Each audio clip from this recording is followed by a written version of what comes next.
Does everybody have a seat? Is all good? Thank you.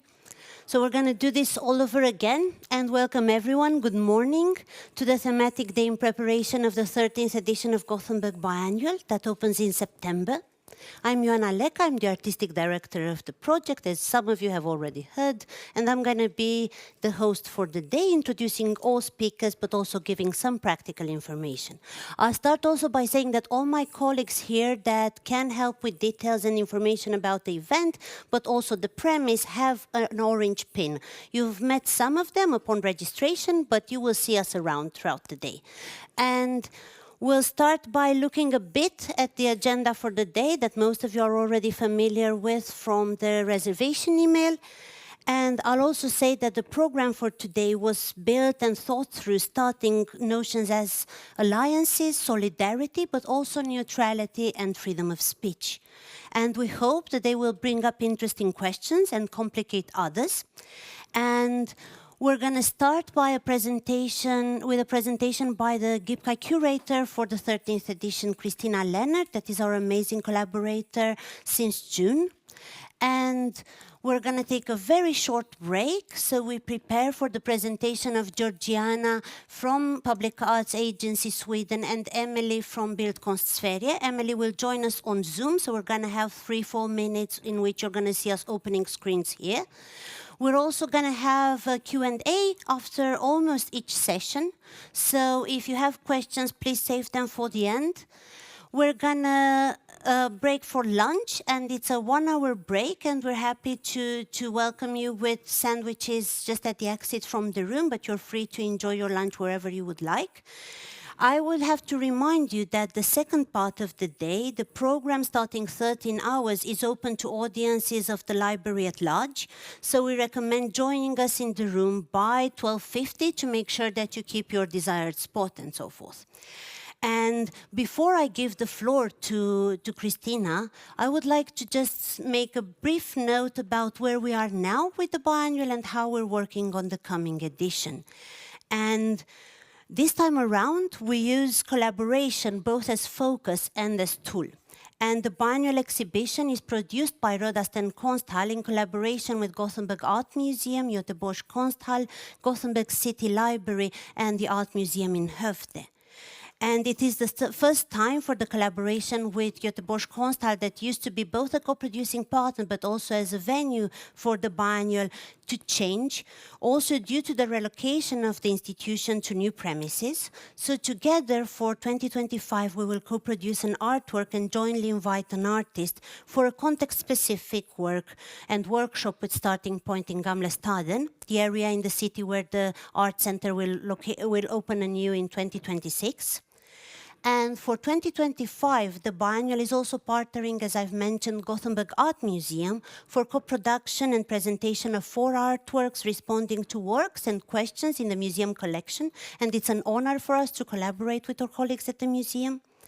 And at the same time, we are also extremely happy to be able to present works in the white cube space of the gallery, in the white space gallery of the library, where we've been present with the biennial since 2017.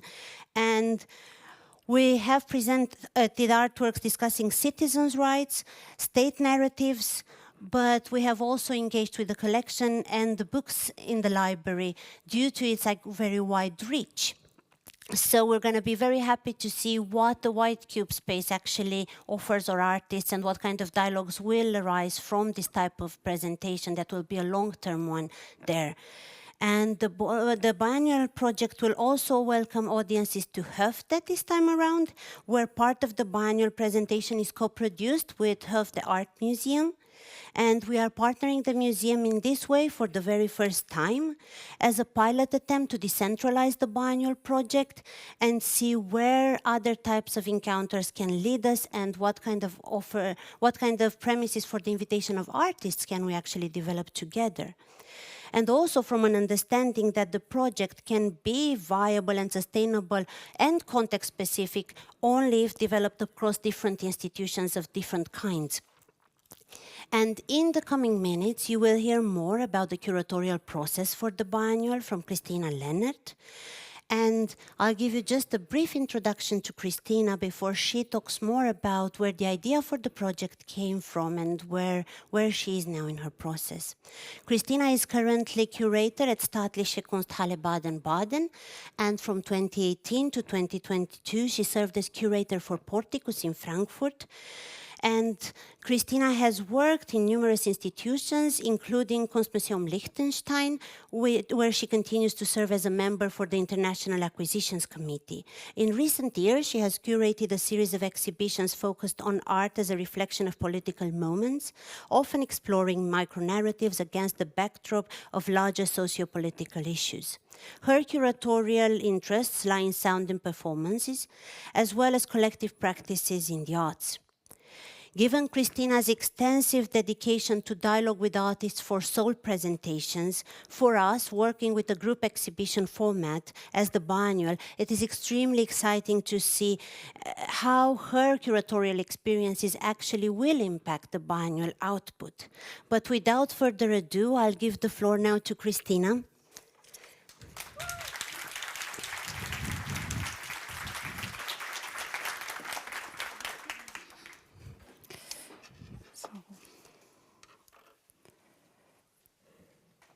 Thank you so much, Joanna, for...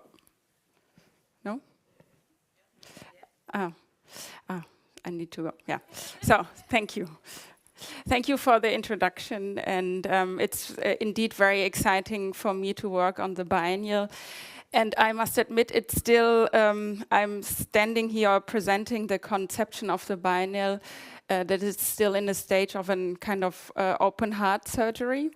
So I will talk from a moment of still planning, discussing, practicing, and seeing how the biennial can evolve throughout Gothenburg. But as I learned, I'm talking to friends today, to kind of a very big inner circle. So I hope we will have a good conversations maybe afterwards, after my around 30-minute lecture about the biennial. You might have heard some quite general terms when you have heard about the biennial, such as solidarity, collaborations, alliances, and so on. But in my lecture, I will try to talk about the way how I came to this seemingly general terms, because I think at the moment nothing is taken for granted anymore. This is why my lecture will talk about the conception, how I came about the idea, then some literatures I have been reading in the frame of the concept, as well as I will introduce 3 artistic positions quickly with their works in order for you to see what kind of collaborations we are aiming for. The talk is titled, "What can a biennial do?" This rather bold question, what a biennial can do, as titled in the program, is one I want to explore in a specific time, the year 2025. Having been asked about a concept for the Gothenburg Biennial in 2024, this was the question I immediately asked myself. What purpose can a biennial have at this current moment?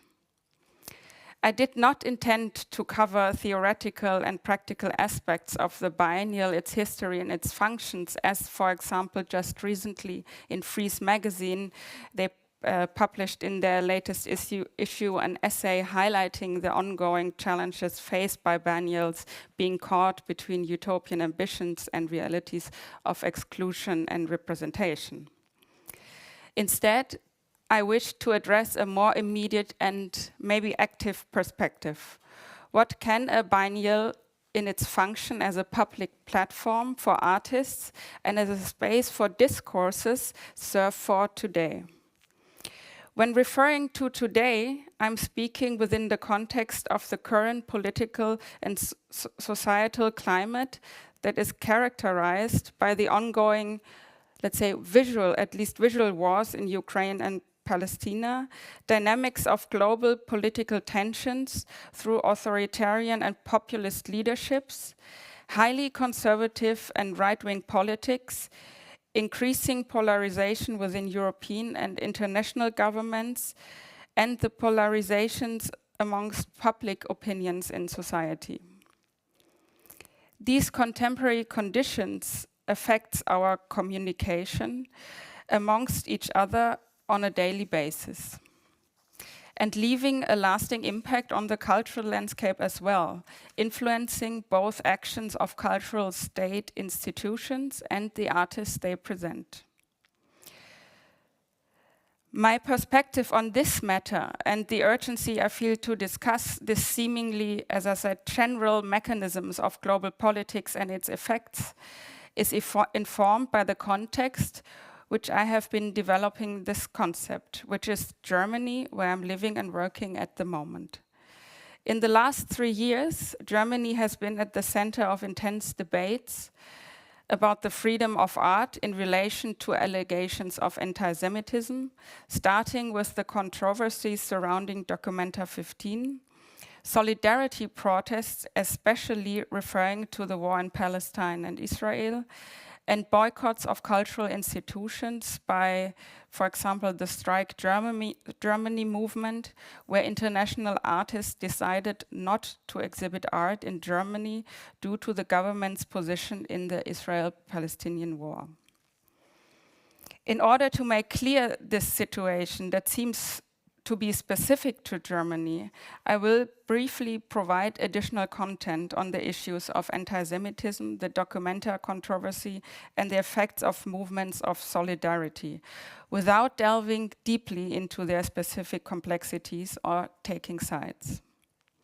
These are all interconnected matters as they concern the complex network of Germany's history, the state's responsibilities, and the freedom of opinion and artistic expression by a more diverse growing population in Germany. Especially after October 2023, anti-Semitism remains a significant issue in Germany. Therefore, the government has introduced various measures and resolutions stating the existential rights of Israel and its military actions. However, the government's classification of certain movements, such as the BDS movement, boycott, divestment, and sanctions, as anti-Semitic has sparked controversy. Critics argue that this broad classification risks silencing legitimate political criticism and impacting Jewish individuals critical of Israeli politics. The state's reason has also had critical influence, especially in the presentation of artists in states' institutions that are critical toward the politics of Israel. The renowned art exhibition Documenta 15 has been at the center of an intense debate, but particularly during its 15th edition in 2022. Curated by the Indonesian curators Ruan Grupa, allegations of anti-Semitism surfaced, with certain artworks criticized for containing anti-Semitic imagery or formulations. This controversy led to the establishment of an investigative commission, which concluded that Documenta had failed to adequately address concerns. In response, Documenta has now adopted a new code of conduct for its 16th edition, which incorporates the definition of anti-Semitism that doesn't allow criticizing any or to have any critique on Israel politics.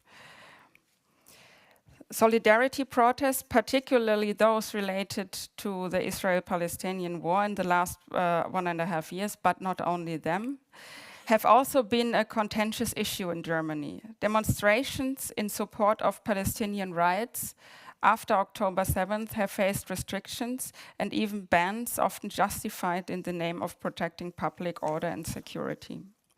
However, these measures have been criticized for unfairly targeting Palestinian and Muslim communities and limiting peaceful assembly and expression. While German law sets a high threshold for restricting protest, recent developments have shown a growing tendency toward bans and the use of excessive force by authorities. One of the most public appearances in the art world, and you might all know, was during the opening of Nan Golding's exhibition at Neue Nationalgalerie, New National Gallery, where the artist posed this quite frank question, why can't I speak Germany? And her speech was met with widespread approval by the visitors at the opening, whilst the director of New National Gallery still had to have a speech that was not supporting her in her speech. I'm providing this background because the concept of the 13th edition of the Gothenburg Biennial arose from the situation of ambiguities, the state's law to support Israel and the demands for a more diverse range of public opinions that can be voiced. The last 2 years have been marked by open letters and heated discussions about institutional cancellations of exhibitions, debates, or award ceremonies. Public expectations to take sides or to distance oneself from certain viewpoints led to the disappearance of positions and perspectives instead of engaging in thorough examination and understanding. Defunding or discrediting politically engaged forms of artistic expression, for example in state-funded organizations, not only undermines the role of the artist, but also diminishes the broader societal discourse on pressing global issues that could be discussed in the public. This is particularly relevant when considering the widespread public expression of solidarity towards Palestine and other regions worldwide, which has led to important discussions about the nature, the mechanism, and the impact such solidarities can have. This is why in the last year, manifold publications have seemingly suddenly come up exploring the questions of being in solidarity and navigating the challenges in the context of many ongoing conflicts worldwide, the feeling of powerlessness and global protest. Imperfect Solidarities by Aruna de Souza explores the nuances and complexities of political solidarity, challenging the traditional emphasis on empathy as the core of building connections and promoting meaningful social change. Throughout the book, de Souza engages with works of artists, activists, and thinkers who have confronted the challenges of solidarity and transformative justice. She argues that while empathy is often seen as the foundation of solidarity, it can actually hinder genuine progress by diverting attention away from the substantive efforts needed to achieve true justice. Instead, she advocates for a solidarity based on an obligation of care, which respects the inherent unknowability of others, meaning the right to opacity, and fosters connections without attempting to translate oneself in the other one's experience. De Souza says that solidarity should not be based on the emotional identification with others, but rather on a commitment to care for and respect their experiences and struggle. This is why I took the last sentence here of her book saying, because it requires us to act in spite of our empathy rather than because of it. It requires us to place the cause of justice ahead of our own feelings. Another book that has been released end of last year is A Conversation in Writing by German-based authors Moshtari Hilal and Sintujan Varataraja. Hierarchies of Solidarity is an exploration of the complexities surrounding the concept of solidarity. The book looks at how solidarity is built, the conditions necessary for political alliances between different groups, and especially for the reasons of support that certain political movements receive and others don't. They often refer to various other wars or genocides that do not receive as much attention in media as the current or other wars. The authors argue that solidarity should not be seen as a simple or automatic act, but as a conscious and ongoing effort to understand and to address power and addressing power dynamics and exclusions. Similar to the themes discussed in Aruna de Souza's Imperfect Solidarities, Hilal and Varadaraja critique the reliance on empathy as a basis of solidarity. They argue that empathy can sometimes obscure the real work needed to support others and address systemic justice. Also here, the last sentences written by Moshtari Hilal is, even if others appear so far away, we are entangled with them, if not through the sameness of our bodies and feelings, then through the violence of this, our world. Solidarity means taking responsibility for one another together. This is a link to not so much an essayistic or scientific book that was influencing the concept of the biennial, but was a collection of poems by Iranian author Solmaz Sharif. The poem called Personal Effects from her compilation called Look. The poem reflects on the death of Sharif's uncle, who was killed in the early 1980s during the Iran-Iraq war. Sharif endeavors to connect with the uncle she never met as he passed away a year or two before her birth, fighting in a war, and I quote, he didn't want to have anything to do with. To create a portrait of her uncle, she compiles fragments, images, pieces of language, and various narrative accounts from family, media, friends, and strangers. There's one phrase from the poem that caught my mind in the research. A hand that is all our hands combined. It is set on the page where she imagines the emotional movement in terms of being moved of her uncle. And I would like to just read you this one page to have a feeling for the poem. So he the uncle, was, we hope, moved. Moved by what we will have to guess by what.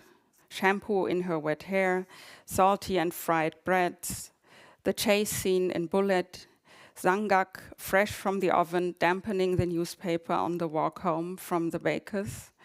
The arms of someone who smells nice to him in the morning. The mouth of someone laced with bergamot or cardamom, who dances in the kitchen and lets whatever's on the stove burn. Who burns for him. And beside him they burned. They boiled, they fell shortly after a loud sound that made him piss himself. Being nice to others, loose change, chess. He could beat all the brothers in chess. And he was moved like that across a minefield. Moved by a hand we cannot see, a hand that is all our hands combined. The poem suggests that the soldier is moved by an unseen hand, a metaphor for the collective responsibility of us as society. This unseen hand represents the combined actions, decisions, and consequences of humanity as a whole. And especially in times of two very close or very visual, current and violent wars, this reminder of our responsibility and the possibility of solidarity in mind.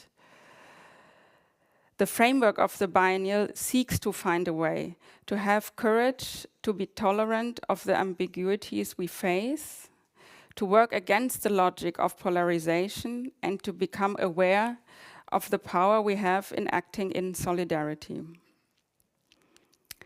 By explaining the fragility of artistic positions nowadays in the light of laws of the state, the biennial aims to strengthen the importance of the artistic position by shedding light on those positions that work in open and social forms, such as collaboration, networks, or friendships.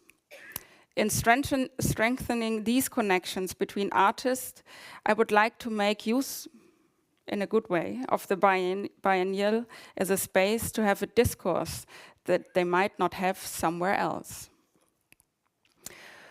Through characteristics such as friendships, collaborations, or networks and care, the biennial will hopefully draw connections throughout the various locations and open up different access points for the visitors. Even though I may have started with the German status quo, I believe that the tendency to question the status of art institutions, and artists represent a growing threat fueled by populist and conservative politics, which are on the rise in many European countries, as you can see in yesterday's elections in Germany as well. This is why it is crucial to demonstrate strong connections between artists. And Gothenburg, with its rich history of artist-run spaces, seems an ideal place to highlight the importance and possibilities of the artist's role.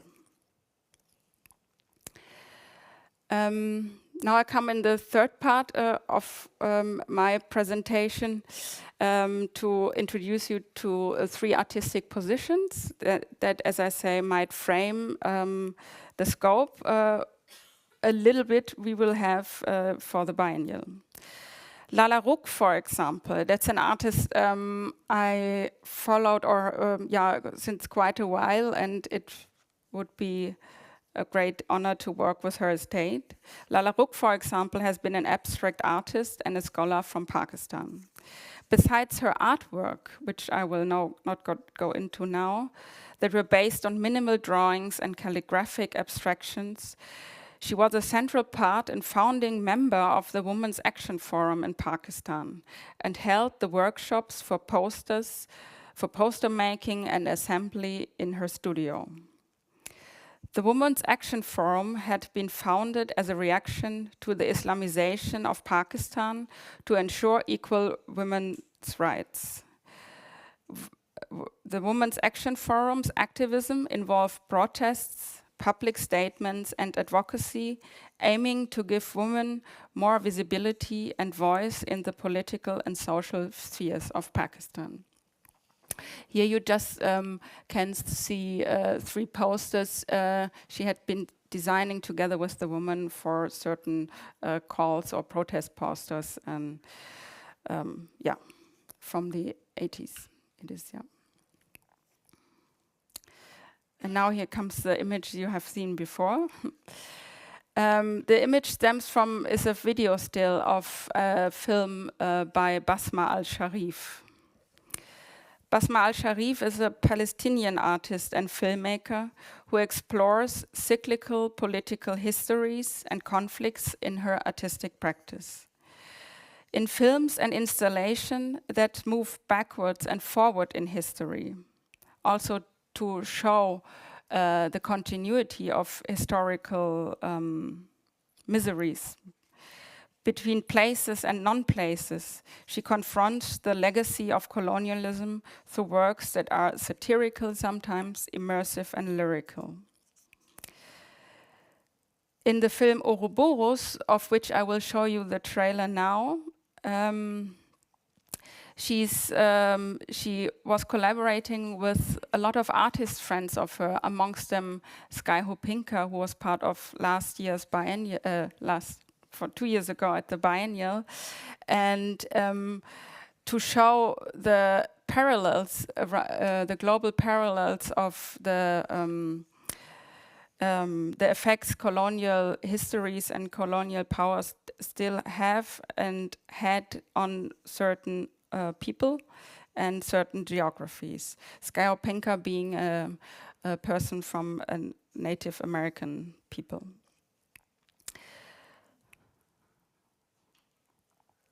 Okay, now I will, one more. Okay.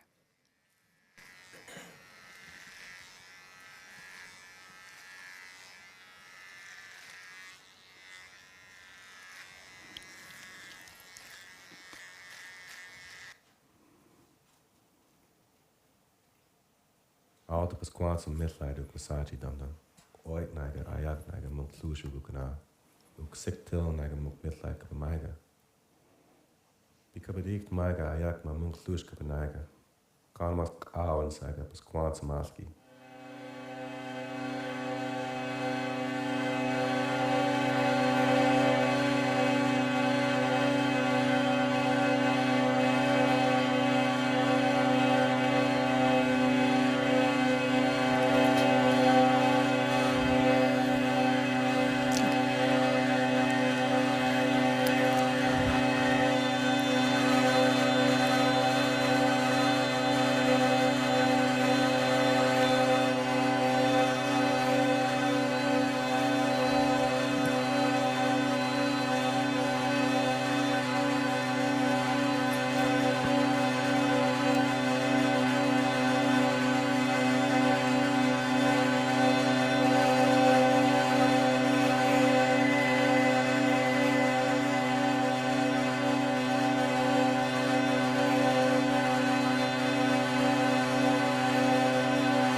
With Basma Al-Sharif, we are in touch since quite a while, and we decided actually, if it all works out as planned, that we will revisit this film, because the film is almost 10 years old. It had started, she planned this film in 2015, and it just had been recently asked for festivals more and more, or from institutions outside of Germany. Basma Al-Sharif lives in Berlin, to show solidarity towards Palestine. And what we decided to do actually is to gather together with the many artists she has been collaborating in this film, who are actors, speakers, and to discuss what they were thinking at that time and what's the situation now. This is actually a motive that seems to come up now in many, in some of the discussions I have with artists, that some of the works that seem relevant now already existed by them, and we will be working on reworking of these works, also to show this, as I said before, the non-linearity of our current condition. The last artist I would like to introduce you briefly and then show a very recent performance of her is the Greek artist Giorgiana Zachia. Giorgiana Zachia is a scholar and basically a performance artist who also works in sculpture, painting, and the collaboration with others. But all of these elements are actually based in her performative practice. So sculptures and paintings of her are all based in a performance action and all seem part of her practice. So her exhibitions are showing diverse media, such as I said, videos, paintings, performances, and then actually time-based actions by the artist. Zachia is a very let's say, a strong, her works have a strong social and political engagements. And they delve into the possibilities of empowerment, emancipation, and self-organization. So she's highly based on her own body during the performances.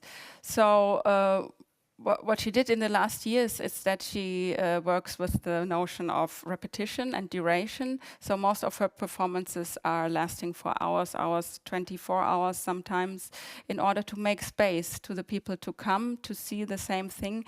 And she herself is exhausting her own body to actually to create this space. And so in the recent years, the notion of care also has been part, because care, and with care she means kind of a body work, was already included in the performance process of her, where she prepared her own body with a certain breathing technique. She started also to realize with people from the audiences or in one-to-one sessions. But I want to focus on her newest performance. We are thinking about to realizing as well for the Gothenburg Biennial. The performance City includes various attempts to turn one body into a pedestal for the other person, into a support, while a monologue by the artist is spoken, negotiated, translated, and sung. This performance marks Zagri's very first written duet and confronts themes of resilience, war, internal conflict, destruction, and renewal. Through the interplay of physical support and vocal expression, City encourages the audience to reflect on their relationship to war, memory, and survival. The title City refers to how the performer's body alludes to structures akin to real estate, built, destroyed, and rebuilt, mirroring the human experiences of construction and collapse, both physically and metaphorically. I will play now the performance. It's about 4 minutes. It's a short video of a longer performance. And after that, my presentation will be concluded. But for me, and maybe you will have the same feeling too, the performance and the hymns she is singing also leave space for grief, which is, I think, in this highly dense dynamics of the atmospheres we are having in politics and amongst each other, a moment that doesn't have a space in a way. 1 second, I need to wait. Okay.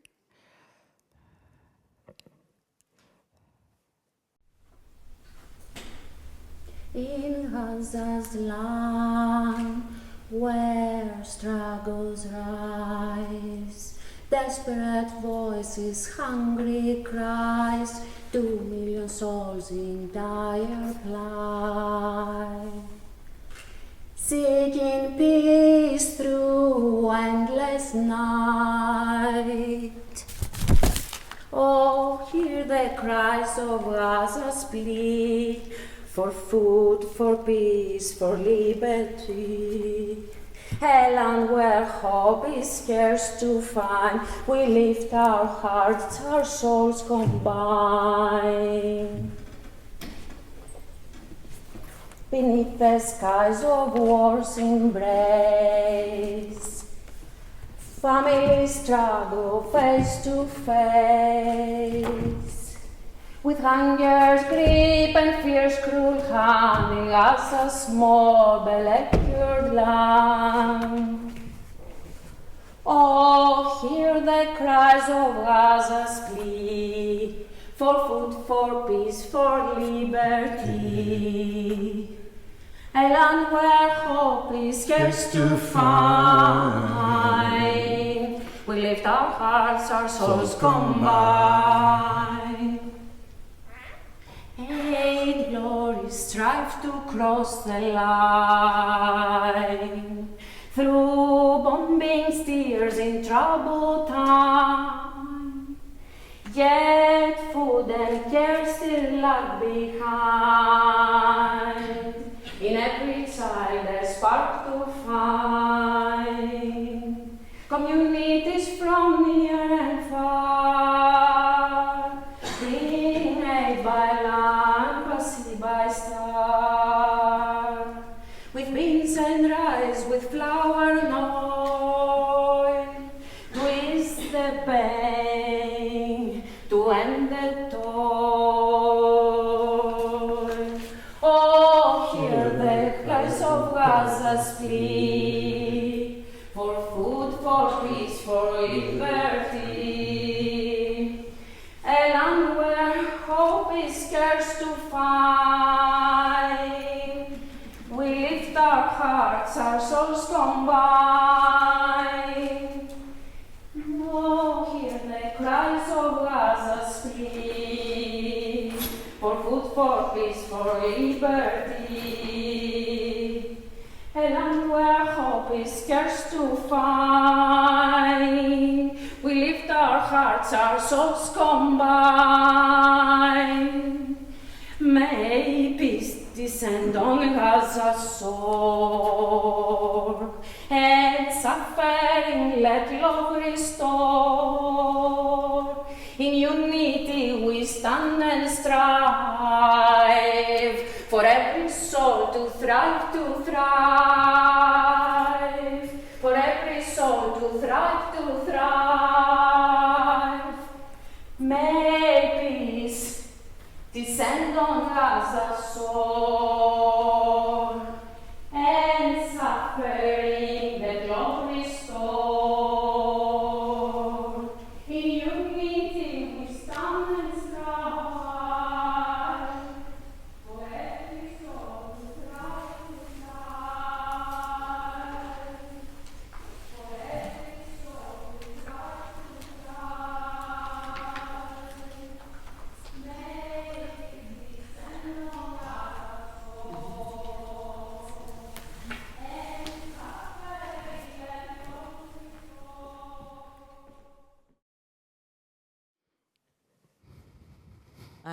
Oh yeah, it's on. So thank you so much. I'm wondering if you could say something more about where you concluded in terms of grief and mourning, in terms of that being like a potential structure for solidarity, and how you might imagine. I know it's a complicated question, but how you might sort of think about that in relation to the biennial.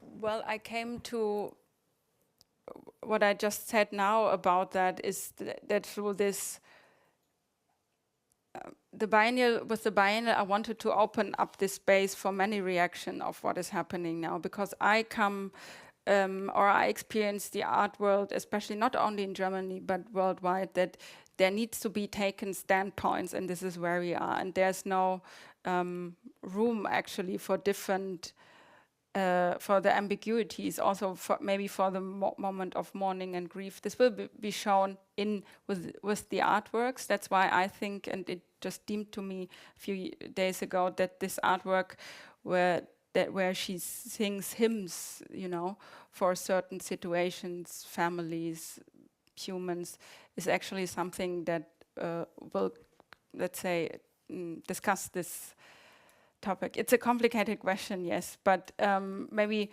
very basically said, the biennial should be a place with manifold reactions to what's happening now and what is influencing us, and I think amongst them can be mourning and grief.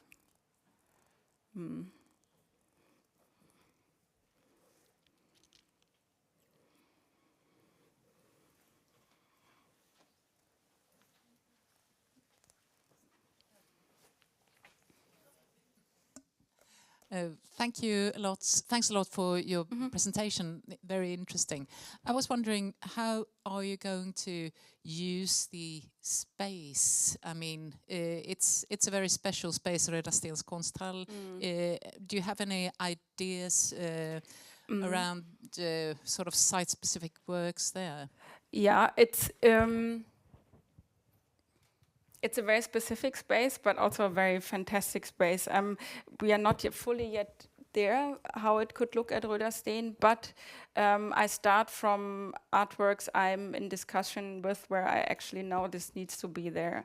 And from there, I'm building up. It might not be the most logistically easy solution, but there's one work also I discussed with Giorgiana Zachia that is kind of a, if it happens, a kind of a speaker for many stories to be told. So this can be a very central formal work object in the space, and also for the concept. So what I also try to do is that each of the venues do also reflect in the others. So an object there, a performance there, for example. So yeah, but it starts with a work I deem to be, needs to be the center of the room, or in the room, have some gravity and then develop. But this is all I can say about how to approach. Yeah, I understand. Thank you. Thank you.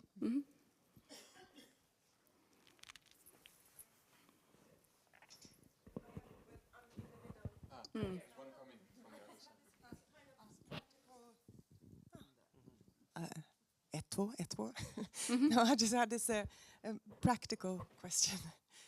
I run an artist-run space, as you like a gallery space, and I just wondered the question of solidarity and networking. How are the collaborations supposed to? Is all the spaces going to be a bit of space to? Are we all connected? Yeah. I mean, the GIBCA Extended is in itself a connection I haven't seen anywhere else before. So that's why it seems to be that the topics of solidarity and collaborations seem to be at the right place. But I think in the amount of artist-run spaces, and it's 140 people here, I think to actually connect them physically in a way is not possible for me.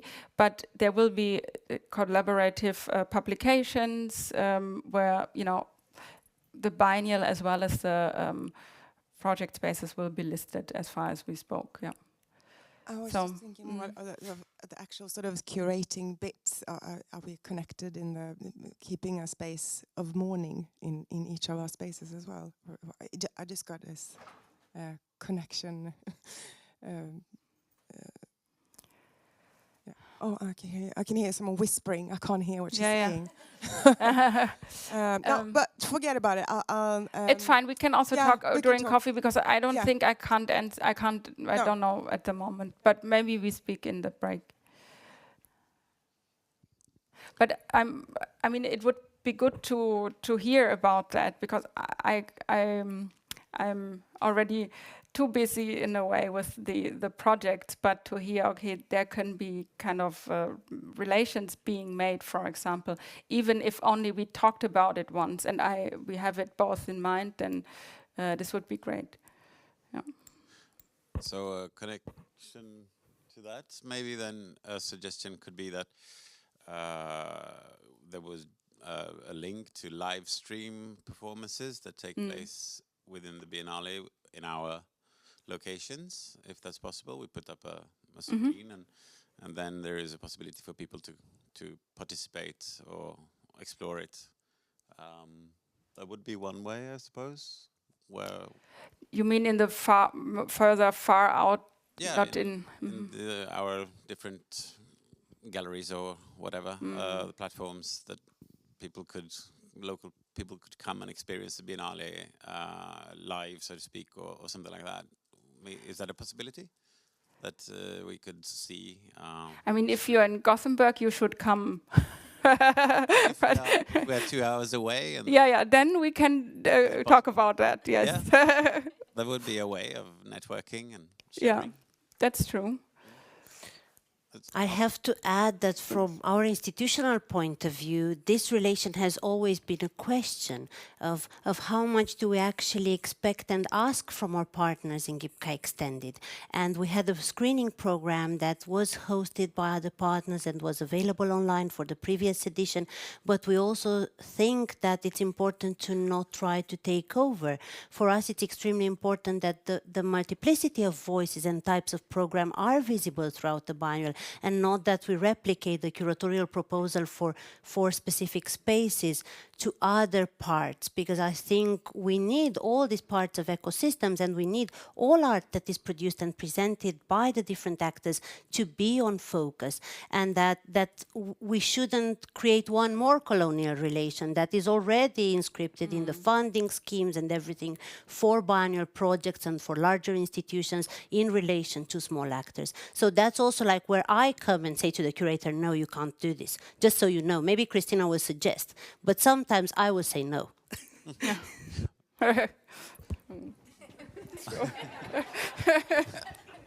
Computer says no. Come a long way. Is it possible to think, though, that there would be this pollinating of discussions that we could have, like if we could see something and people would come, and then we can have a discussion group of the themes the Biennale does that can inform whatever they experience in our spaces. But you would then be programming yourself to around the... No, or in relation to anyway. The themes, what we're doing is, like, I checked all the 5 boxes Yeah. for what we're doing, so that works with the theme already. And I was just thinking that maybe that could be a way of just getting a sharper, sort of like more focused connection to the whole spirit of it. Maybe, yeah. I mean, you're right in that sense that this is... It's not something that is totally new and everyone would say, oh no, I disagree with the concept. It's just something that needs to be emphasized, I think, now and in the upcoming years. So there should be a presence of your checked boxes from your institutions as well, I agree. I just don't know how this can be handled, or if there's a feasibility to what this is. Our institutional suggestion would be that we also try to be in contact and make the most of the artist residencies that the biennial will be hosting throughout the year. So maybe connection to artistic practices directly, or the works that they're developing on site, and meetings with the audiences can be arranged in preparation of the biennial or throughout. So we can also think how to make it something that actually gets to be contextualized, not just thrown in a place. So that's like what I would suggest, but I think it's an extremely generous invitation. Thank you. You're welcome.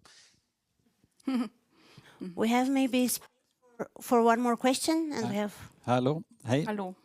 I have a question. I try to... how should I ask this?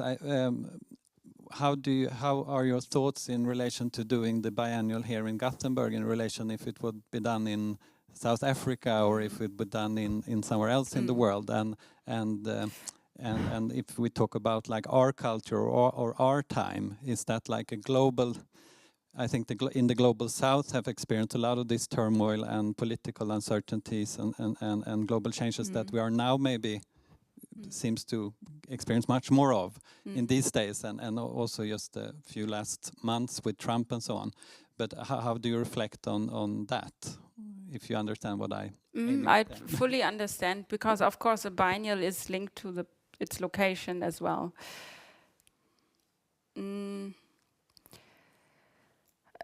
Without subsumizing too much, and but first of all, I would like to say that the biennial, of course, the locations of the biennial have been decided up. The collaborations and the locations have been decided upon. So what is happening, or what we are still in the process, is to see how these locations also reflect the concepts of the biennial, and I've found some threads already I won't talk about now because it's still boiling. But so that there is actually a local connection through the artists, but also within the localities. But I think that also, especially in Sweden, with in relation also to Europe or Germany, with its political developments, or the, let's say, more generally said, the more neutral position Sweden had, which then we discussed about it a bit, which it then gave up in terms of the alliance of the NATO, is quite interesting that there are shifts happening, but they are also happening Europe-wide. So I think you growing up in Sweden and I growing up in Germany, I never saw artists and art institutions at stake somehow or in danger or that fragile as it is now. So it's in other countries in the global south, for example, it is different. There's other kinds of censorship, but at least in Europe, we could have said we have state-funded institutions, they support artists, and I felt quite safe with that. But this is now radically changing, where you say, if you show this artist, such as Basma Al-Sharif, she told me, I don't get a show in Germany anymore. So what we have to do now is to ask private funders to support her work. So I think this shift is not only within Germany, but I feel it's something we should talk about generally in Europe, where we felt quite safe with, from our side, with the art and the art institutions. Yeah. Thank you.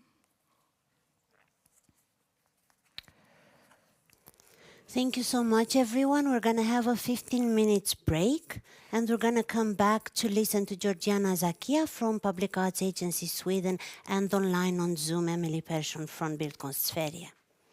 Thank you. Thank you.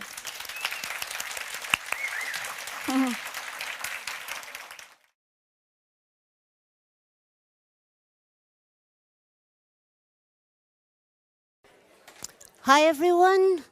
For the next part of the first part of the day, we will hear two speakers speaking in Swedish. So I just have to note that if there are any questions for English-only speakers, we're really happy to take them afterwards. And both I and Ellie and Giorgiana will be here throughout lunch as well. So do bear with us for the next 30 minutes. That will be Swedish only. And I'm really, really happy to welcome here today Giorgiana Zachia, that is project manager of the Contemporary Art Day Sweden and responsible for the contemporary art development at the Public Art Agency since a way back. So as Ellie mentioned, we're really, really happy that next autumn the Contemporary Art Days will take place in Gothenburg and in the region between 13th to 15th of October. And Giorgiana will tell you a bit more about the process leading to these meetings and information days and inspiration days that we will all hopefully make happen together. Welcome, Giorgiana. Tack Jana, och tack till Röda Sten och GIBCA för att jag får komma hit och berätta om samtidskonstdagarna 2025. Samtidskonstdagarna är en årligen återkommande mötesplats för hela konstbranschen, och det arrangeras av Statens Konstråd sedan 2018.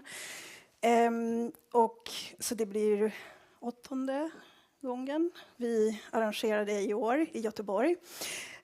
Och det här med samtidskonstdagarna har arrangerats längre än så. Det startades 2012 av Riksutställningar som numera är nedlagd. Och då tror jag, eller 2013 tror jag att vi var i Göteborg. Det var inte jag som hade uppdraget då. Var det någon som var här 2013 på samtidskonstdagarna? Ja, titta, det finns några händer. Så det är dags för ett omtag. Jag tänker att jag börjar med att visa en kort film från förra årets samtidskonstdagarna som var i Jönköping.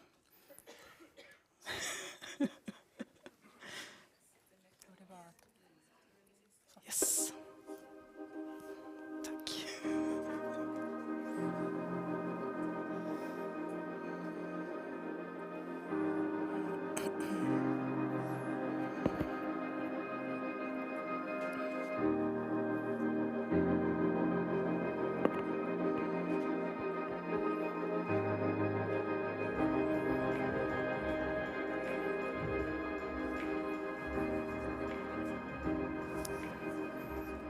Ja, men det är såklart, det är ju massa spännande samtal. Och framförallt kunna lyssna in situationer runt om i landet och olika roller och positioner och försöka få en överblick och kunna orientera sig i den. Och så finns det ju liksom massa saker. Jag tycker Bildkonst Sveriges kulturpolitiska verktygslåda är jätteintressant för det ger oss ett verktyg att vara i bättre dialog med politiken och samhället. Som ett exempel. Det jag jobbar med är ju mötet mellan konst och vetenskap på olika sätt och där vi ser konst och kultur som en del av en kunskapsbildning, att det inte bara är den vetenskapliga. Så därför blir det ju viktigt att titta på vilka kulturaktörer kan vara intressant att samarbeta med. Så det vill jag gärna ta vidare, vissa kontakter som man redan har fått och sådär. Men sen så också handlar det om liksom hur kan vi bygga broar mellan olika kunskapskulturer. Alltså, konstnärer och kulturskapare står för en del av en kunskapskultur och den vetenskapliga är någonting annat. Och det vi gör är att bygga broar emellan. Så då behöver man förstå varandras logiker. För jag pratade första dagen och efter det så har så många kommit fram till mig. Jag jobbar här och här. Och grejen med den här sammankomsten är att det är folk från hela landet. Och det är det som är så spännande. South Nord vill verka på i den nordiska regionen. Men man ser bara att så det är så mycket som händer i Sverige bara. Som vi inte ens har någon aning om, som vi vill gärna komma in i. Så att det har varit väldigt värdefullt på så vis. Dels hoppas jag att kunna visa upp lite av det arbete som jag gör här i Jönköpings kommun med den offentliga konsten. Men dels hoppas jag också att hitta människor som arbetar på sätt som kan vara inspirerande för mig, som kan hjälpa mig att utveckla det vi gör här. Ja, men jag tänker att vi behöver skapa strategier tillsammans. Och det är ju, i mitt arbete så är det att vara i dialog med hela fältet, med även andra kulturfält, med politiken, med hur det där används för att arbeta i sina samhällen. Så jag önskar att vi hittar starkare strategier och riktning på det gemensamma arbetet.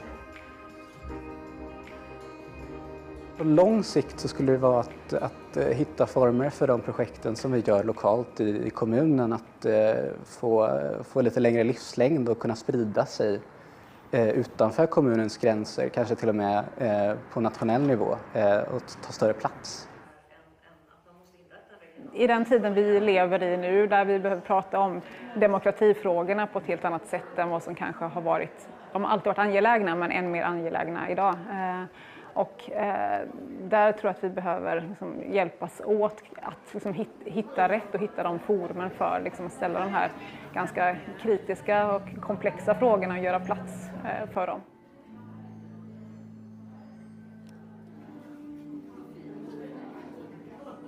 Jag hoppas att på längre sikt så är det återkommande saker som man gör ihop och inte bara som en engångsgrej som man bockar av och nu har vi gjort det.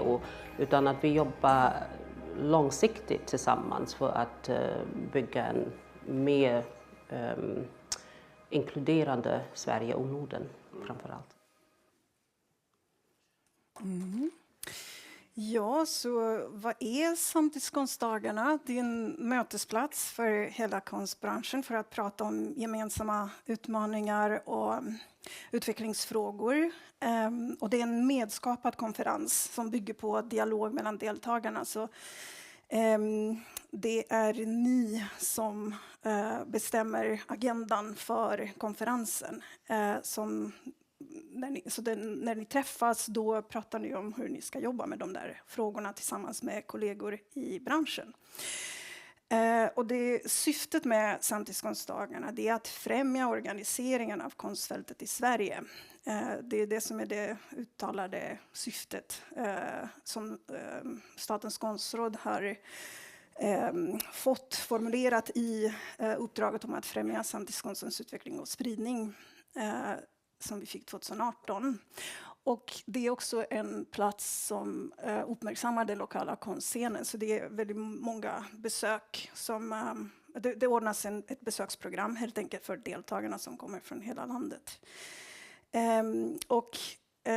Så 2018 fick Statens konstråd det här nya uppdraget. Och vi jobbar med 4 olika spår inom uppdraget, så samtidskonstdagarna är ett av dem. Men vi jobbar också med nätverksutveckling, kompetensutveckling och regionala konstpolitiska samtal. Och de här 4 spåren, de går in i varandra. Så det som händer på de regionala konstpolitiska samtalen påverkar i viss mån vad som händer på samtidskonstdagarna. Kompetensutvecklingen likaså. Och det som händer på samtidskonstdagarna kanske kan leda till att det blir en nätverksutvecklingsinsats. Och de som programmet är riggat utifrån en idé om att vi ska stärka infrastrukturen för samtidskonst i Sverige med fokus på konstaktörerna. Och det är konsthallar, konstmuseer, fria konstaktörer, konstorganisationer. Men det är också tjänstepersoner, det är konstkonsulenter, det är cirka 30% som jobbar med offentlig konst på olika förvaltningar, och det är en plats för nätverk också. Och den här fysiska delen som kommer att ske i Göteborg i år är avgiftsbelagd, så vi tar betalt för maten. Och det finns helpris och det finns en rabatterat pris. Och det här är en skiss på hur det kommer att se ut som det ser ut nu. Så vi har den 10 april en kraftsamling för samtidskonstdagarna då vi planerar programmet tillsammans. Jag ska berätta lite mer sen. Och sen efter det bearbetar vi det som har kommit in, och den 13, 14, 15 oktober är vi i Göteborg och i Västra Götaland. Och det här att första dagen kommer det att vara främst intresseorganisationer och erfarenhetsdelningar. Och den andra dagen kommer det att vara mer workshoppar och en självorganiserad agenda. Vi kanske hinner med finansieringsworkshoppar också. Och sen tredje dagen tror vi kommer att ägnas helt och hållet åt besöksprogrammet i Göteborg och Västra Götaland. Och det här bygger på hur det har sett ut hittills. Så något vi inte tummar på är just det här att det ska bygga på dialog. Vi kommer inte att ha så många föreläsningar förutom de här intresseorganisationerna där det har hänt något under det senaste året. Men vi kommer att kunna ha föreläsningar, fast då spelar vi in dem och så ser ni dem på hemsidan innan vi ses fysiskt.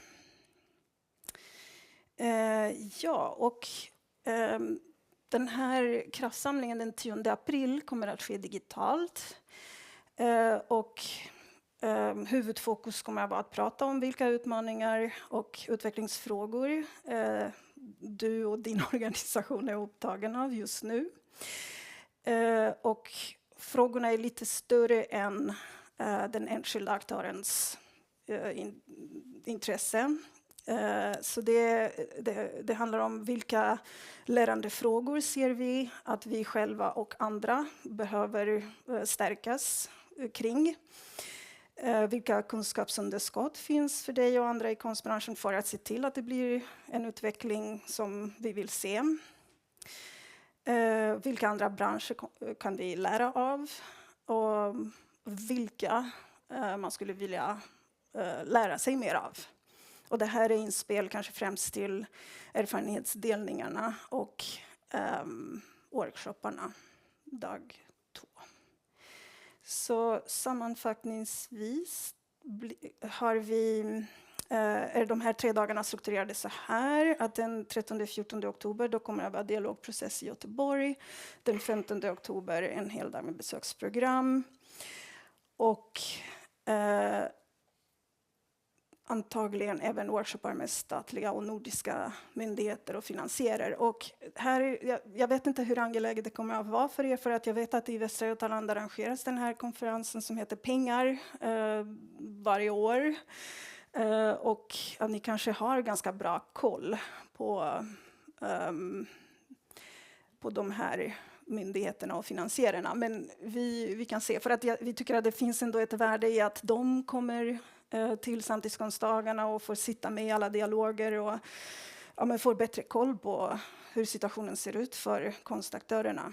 Så vi får se hur det blir. Och det här är listan med samarbetspartners just nu. Och det pågår fortfarande dialog med Göteborgs stad och kulturförvaltningen för Västra Götalandsregionen. Så vi vet inte exakt hur det kommer att se ut. Men vi vet att det kommer att bli ett samarbete även med dem. Sen kommer även CEPIM att vara involverade. Och Göteborgs konsthall, Röda Stens konsthall. Och vi är inte klara med alla samarbetspartners. Vi har fortfarande olika dialoger. Ja, det var det. Så nu vi har i alla fall 2 minuter för frågor.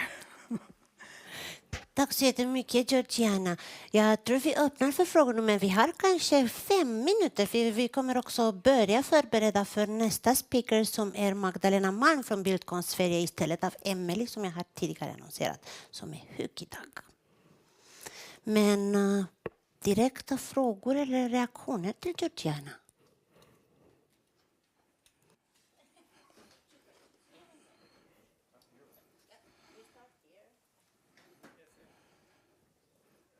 Fråga. Kraftsamlingen den är online, va? Ja, det är digitalt. Bra. Det blir från 9 till 12. I Zoom. Ja, just det. Ganska enkel och konkret fråga kring det här den 15 där. Hur långt bort från Göteborg kan ni tänka er att åka, eller hur funkar det? Ja, vi har en dialog nu med regionen för att vi vill att man ska komma så långt som möjligt. Dels för att se GIBCA men också andra aktörer som kanske inte är med i GIBCA, fast det har jag svårt att tro nu när jag ser hur många ni är här. Så det är inte säkert, men tidigare har vi tittat på olika, alltså det är mycket logistik kring det här programmet, så och säga att en plats finns 2-3 timmar från Göteborg. Man kan titta på att bussen kanske lämnar av folk där och det blir bra tågförbindelser och sånt. Så det är ganska allt är möjligt just nu. Men en följdfråga på det. Skulle det innebära någon typ av medfinansiering från besöksmålet då, i så fall att man måste gå in med någon slags ekonomi? Förhoppningen är att det inte ska vara så. Eller det beror på storlek. Det är därför vi har en dialog med Västra Götaland, för att vi fattar att situationen är ganska ansträngd. Sen finns det saker som vi inte kan göra, till exempel att bjuda på maten för 3 dagar. Så det är därför vi tar en avgift där. Men det här var tiden som har gått ut. Så förhoppningen är att besöksprogrammet är finansierat.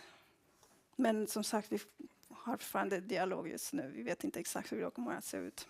Mm. Bra svar. Mm.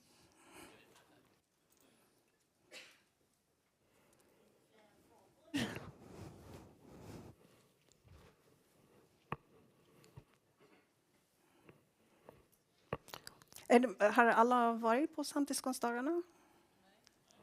Nej. Vilka har varit där? Okej, men det är bra att vi kommer hit så att fler har möjlighet att vara med. Mm. Men då tänker jag att vi tackar Giorgiana och hon kommer finnas här till 1:00, så ni kommer ha också tid att prata under lunchen för typ face-to-face-frågor som kanske man vill inte ställa i en stor rum. Tack så jättemycket, Giorgiana. Tack.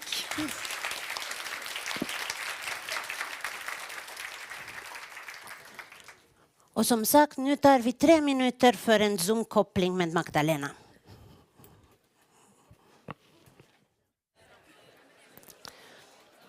We're starting anew and we're welcoming with us Magdalena Malm, that is General Secretary of Bildkonst Sverige.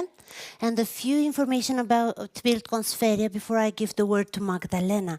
Bildkonst Sverige is a politically independent member organization that represents cultural actors who make visual art accessible to the public, be it museums, art centers, private galleries, or self-organized initiatives.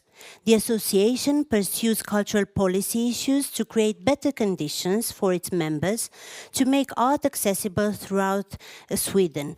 And Magdalena is with us here today to introduce the cultural politic toolbox that you've heard Carl Johan mentioning in the presentation film of Statens dagarna. So thank you for joining us, Magdalena, and I'll turn the camera to the room in hope you will see some of us, if not many of us. But thank you. Thank you. I'm just not sure, should I speak English or Swedish? Swedish is good. Swedish, okej. Tack så jättemycket, vad roligt att vara med er. Jag hoppar in lite här för Emily som är sjuk. Oj, vad många ni är, vad kul, vad roligt. Ja, lite kort bara bakgrund om Bildkonst Sverige. Vi bildades för lite drygt 2 år sedan och efter pandemin var det väldigt tydligt att det fanns ett behov av en branschorganisation för bildkonstens arrangörer. Jag satt med i återstartsutredningen efter corona och då var det väldigt uppenbart att det var få från bildkonstens område som hörde av sig och det var så som den här idén kom till. Och sen bildades den i samarbete med Christer och Konstfrämjandet och flera organisationer. Så att det vi gör i första hand är ju att jobba med politisk påverkan. Jag ska dela ett litet bildspel här med er. Vi började med den här There is no such thing as solidarity som vi har lånat av en organisation i Holland. För att liksom tala om att vi är ju lite individualister på bildkonstområdet, men vi tror ju att särskilt i svåra tider så behöver vi samla oss och vara solidariska och därför så har vi ju också med alla de medlemmar som finns, eller alla de arrangörer som professionellt ställer ut bildkonst är våra medlemmar. Så det är både gallerier och konsthallar, konstmuseer, fria oberoende konstaktörer på professionell nivå. Och det tänker vi är viktigt för att bildkonsten är ett ekosystem och när vi alla kommer tillsammans och tänker på helheten så tror vi helt enkelt att vi får större effekt. Vi bara lite kort här. Vi började med att göra en rapport över hur det står till med bildkonsten för att kunna visa för politiken hur är det?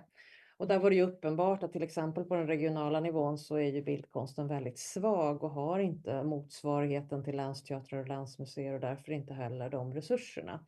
Däremot finns det ju fler aktörer som är kommunala, men i ett svårt ekonomiskt läge så är det viktigt att kommunerna då förstår att de har ett jättestort ansvar för bildkonsten. Det finns många fler frågor i den här rapporten. Sen har vi tittat på kulturpolitiken 50 år förra året och då hade vi hur har kulturbudgeten utvecklats sen under 50 år. Vi hade Lars Strannegård skrev om värde och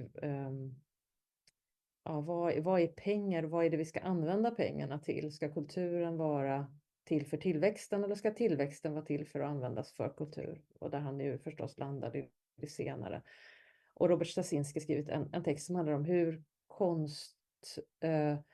bildkonsten har utvecklats och hur inte politiken har följt med. Vi har ju gått från att man kan sälja konstverk och det huvudsakligen så som konstnärer försörjer sig till att man faktiskt jobbar och behöver betalt för både produktion och arbete i och med det, mer som inom scenkonsten egentligen. Och de här frågorna lyfter vi då i den här, tittade vi mer på vad är konstnärlig kunskap. Det är en text av Jonna Bornemark som filosof. De här ligger på vår hemsida under rapporter. Och jag har skrivit en text om bildförståelse, hur vi ju befinner oss i en samtid helt dominerad av bildflöden och ändå pratar vi om läsförståelse bara och inte också om bildförståelse. Och här vill vi liksom visa på hur den djupa kunskap som finns inom bildkonsten och bildkonstens arrangörer hos alla er om hur bilder fungerar och att den är helt central för samhället idag. Både för att motstå desinformation men också för psykisk ohälsa när man bombarderas med manipulerade bilder av kroppar till exempel. Så att här lyfter vi liksom den kunskap som finns i bildkonstområdet och naturligtvis då att fria konstaktörer är avgörande för att den här kunskapen ska leva och utvecklas. Vi lyfter också det ofinansierade MU-avtalet som vi kallar det för att det är ju då höjt, men man har inte, och staten har gjort ett avtal, men man har ju inte finansierat det här avtalet. Västra Götalandsregionen är ju ett av de få platser som faktiskt har gjort det nu under det här alldeles nyligen. För att helt enkelt visa på behovet av ökad finansiering. Så det är bara ett axplock av det vi gör. Vi jobbar liksom på alla politiska nivåer och försöker att påverka så mycket vi kan. Och det vi har gjort senast är att vi har tagit fram en kulturpolitisk verktygslåda. Och det handlar om att vi är 1,25 tjänst ungefär på Bildkonst Sverige. Så vi kommer ju inte kunna jobba både på statlig, regional och kommunal nivå. Utan vi ser att det finns ett behov av att alla aktörer, alltså ju fler aktörer som förstår hur kulturpolitiken fungerar desto bättre. Då har man större chans att förhandla med sin region eller kommun. Och vi ser också att det skulle finnas en poäng i att gå tillsammans och lära sig de här sakerna tillsammans och lyfta bildkonsten som ett område för att man är lite starkare när man inte talar bara i egen sak. Och den här kulturpolitiska verktygslådan har 3 delar. Den första handlar om hur funkar politiken? Ja, men när är det ens värt att skicka in en fråga om mer pengar? När sker budgetberedningen? När är det för sent för man redan har beslutat om årets budget? Vem ska man kontakta? Hur kan man göra det? Alla sådana fakta finns i den här. Det här ligger då på vår medlemssida som är en inloggning som alla medlemmar i Bildkonst Sverige får. Det andra är då samtalet. Hur får man till ett bra konstruktivt samtal? Vilken approach ska man ha? Är det bra att klaga? Är det bra att komma med konkreta förslag? Hur kan vi vad är ett bra sätt att ha en dialog med politiken? Och den tredje handlar om konsten. Argument för varför konst är viktig. För varför den ska vara fri och så vidare. Och här i finns ju också då, vi håller precis på att lägga till nu, bilder, alltså typ pdf-er som man kan använda eller powerpoints där det finns den statistik som finns kring bildkonst, argument och så att man kan använda det här materialet. Och det vi håller på med nu i samarbete då med olika regioner, det är att vi gör en kompetensutveckling för konstarrangörer. Alltså det vill säga lär ut det här. För det är ju en sak att läsa det på en skärm, men det är en helt annan sak att sitta och diskutera. Men hur ska jag lösa den här frågan? Ja, men här finns liksom en manual och att också komma samman. Hur kan vi tillsammans mobilisera för att bildkonsten ska få mer resurser i vår region eller i vår kommun? Så att det handlar om en slags kunskapshöjning kring kulturpolitik kan man säga. Så det var väl det jag hade att säga egentligen i väldigt kort. Och sen finns det ju jättemycket material på vår hemsida och på våra sociala medier och så. Jag vet inte om det är någon fråga eller om det var något annat som ni kände att ni ville veta. Tack Magdalena. Om det finns frågor fick jag gärna ta dem.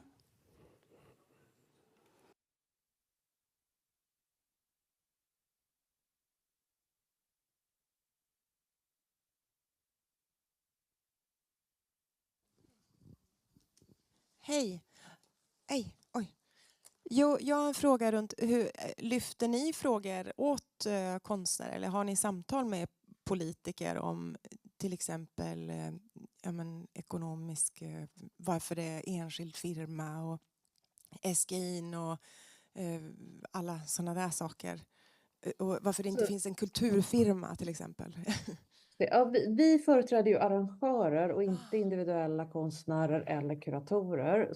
Så att de frågor vi lyfter mest är ju de frågor som berör arrangörerna. Så att SGI är ju mer KROs område eller DIKs. Sen samarbetar vi kring vissa frågor. Vi samarbetar ganska nära KRO nu kring MU-avtalet. Men de frågorna som rör individuella konstnärer jobbar inte vi med. För det är inte vårt ansvar. Liksom. Okej, då förstår jag. Tack. Men däremot kommer vi nu lyfta andra frågor som avdragsrätt och förmånsbeskattning och sådana saker.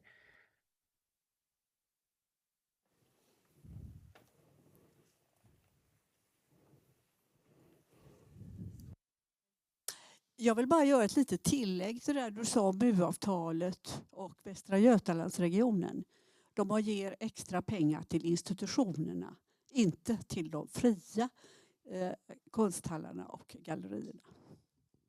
Och det är ju jätteintressant och det är en sån typisk fråga som ni skulle kunna gå ihop och lyfta tillsammans. Och det är ju därför vi har gjort den här kulturpolitiska verktygslådan. För att vi har helt enkelt inte den kapaciteten att vi kan ha dialoger med överallt på alla nivåer. Och vi tror också att det är liksom att det lokala går samman och lyfter viktiga frågor är ju centralt. Sen är det bra för oss att veta, för då kan vi ju när vi pratar om MU-avtalet säga att det är viktigt att regioner och kommuner går ut, men att de också att till alla som jobbar med bildkonst. Det är ju just precis den typen av frågor som är möjligt att kunna jobba mer aktivt med om man liksom förstår lite mer om hur kulturpolitiken fungerar och hur man kan påverka.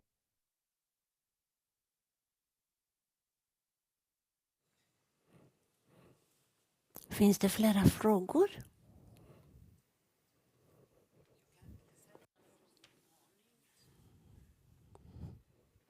Hallå? Jo, jag skulle bara, hej Magdalena, Mia här som är utanför bilden. Röda Sten är ju också en medlem av Bildkonst Sverige. Och jag vill bara säga att det är jätteviktigt att vi skapar den här organisationen tillsammans, för att vi inom konstområdet, vi aktörer, vi har ingen sån organisation som företräder oss på den här nivån. Så det är superviktigt, en jätteviktig grej att vara med i. Tack så jättemycket. Då tackar vi Magdalena för idag. Hoppas vi kommer ha separat dialog. Hej då.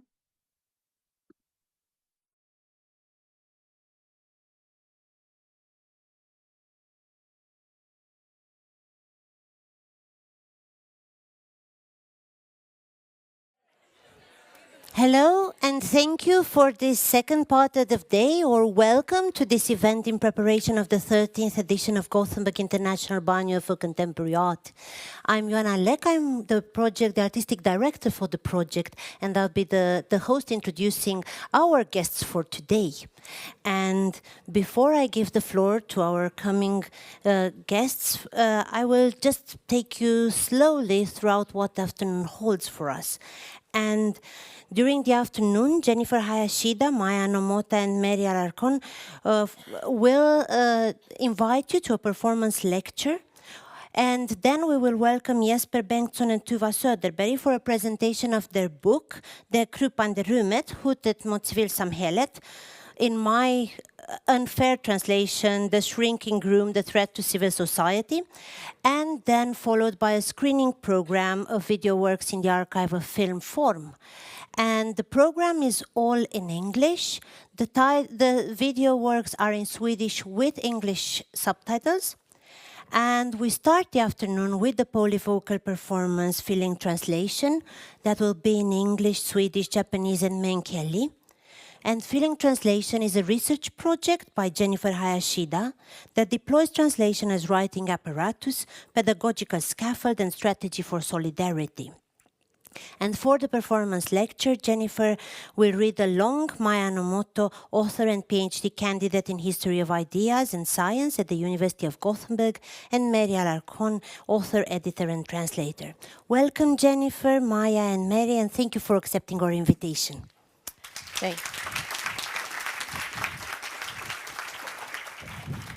Thank you so much for that introduction. I just want to say a few words, and they're going to be in Swedish and in English before we get started, just to give you a sense of the setup. I don't know why I'm speaking English all of a sudden. We all know each other. It's important to know how we know each other, because it sort of speaks to the multilingual aspect of what we're trying to do. We initially met through a course that I teach at Biskopsarna in their creative writing program, which is a translation course, and it's a multilingual translation course where participants in the course, which runs for a year, we translate between any language, basically, in any direction, and competency is not the primary sort of focus of the course. So you can take the course even if you only know a little bit, or you have a language that you've forgotten, or there's a language that you're learning, et cetera, et cetera. And we do work with all genres.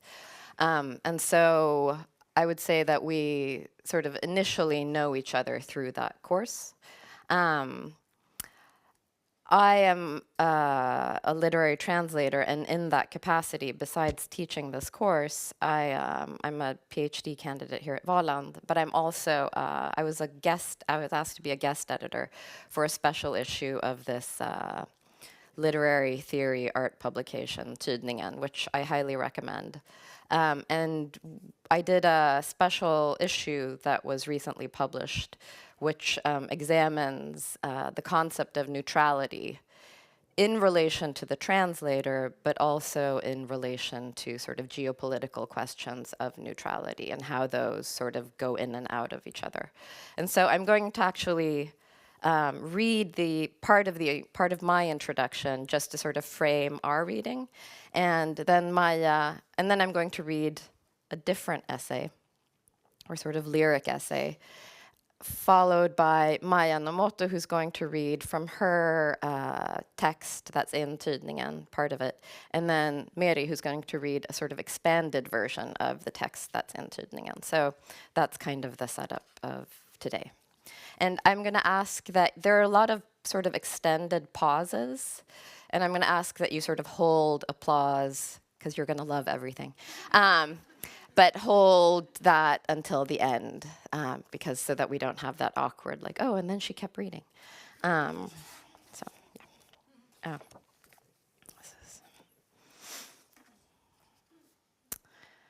So this is just from the introduction, and then I'm going to read a separate essay. It's a little bit all over the place.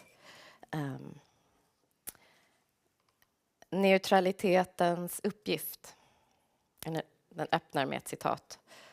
Visuality is not simply looking. It is a regime of seeing and being. And any so-called neutral position is a position of power that refuses to recognize itself as such.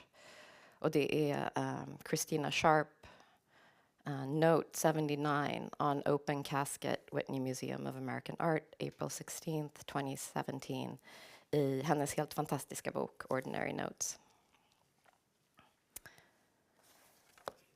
De medverkande i detta nummer av Tidningen har på olika vis svarat mot neutralitetens obenägenhet att kännas vid sin bestämda form.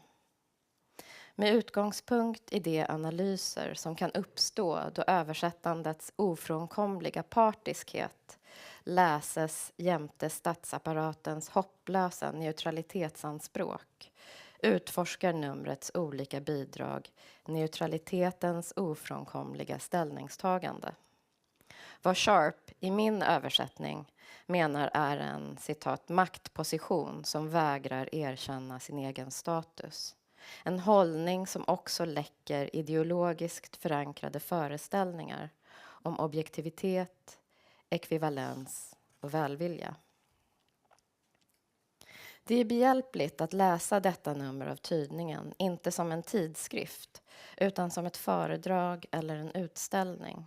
Möjligtvis till och med som ett collage. Att ta del av numret är att röra sig mellan olika modus. Att vistas i översättarens gränsland, som ju aldrig består uteslutande av ord. Den blick som går materialet till mötes kommer eventuellt att önska att förhålla sig neutral till numrets resonemang kring neutralitet.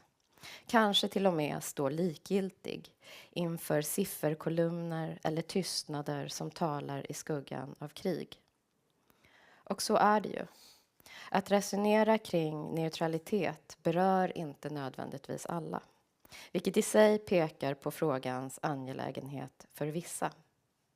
Som Sharp skriver i Ordinary Notes, utgör ett neutralitetsanspråk i sig en säregen position inom ett hierarkiskt ordnat system. Huruvida man vill skönja den hierarkin säger eventuellt något om ens längtan eller begär efter den fredade plats man föreställer sig är neutralitetens rum eller möjlighet.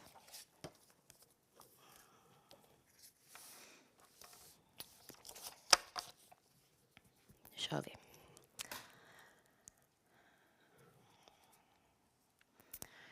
Tillsammans means overlapping edges, as in tiles or scales, feeling translation. I started writing in my sophomore year after reading the poet Adrian Rich, and thinking, this is almost right, but does not quite say what I want to say. Claudia Rankine.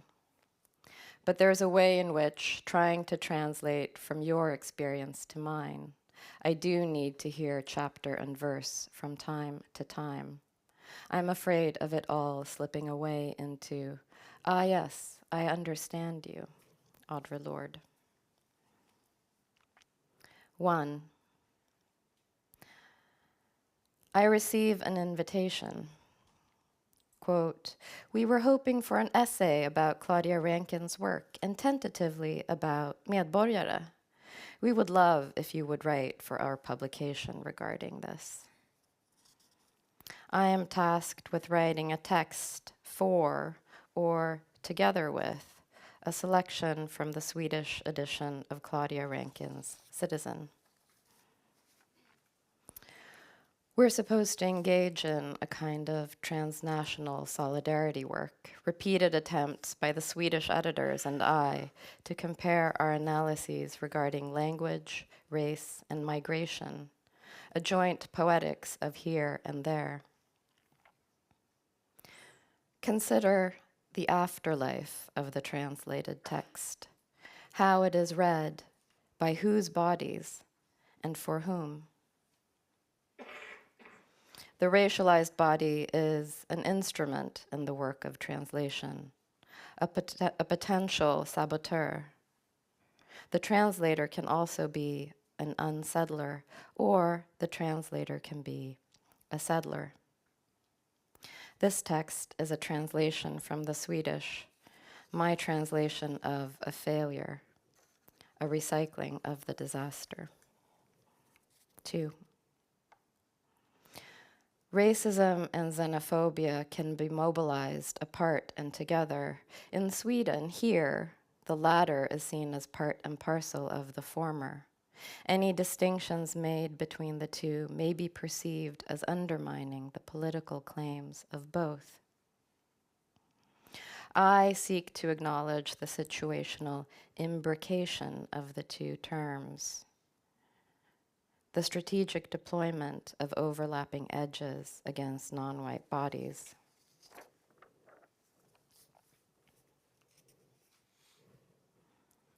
Three.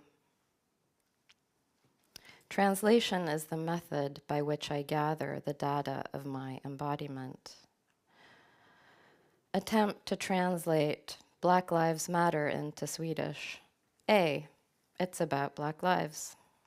B, Black lives are important. C, Black lives affect. Should English be the language of solidarity?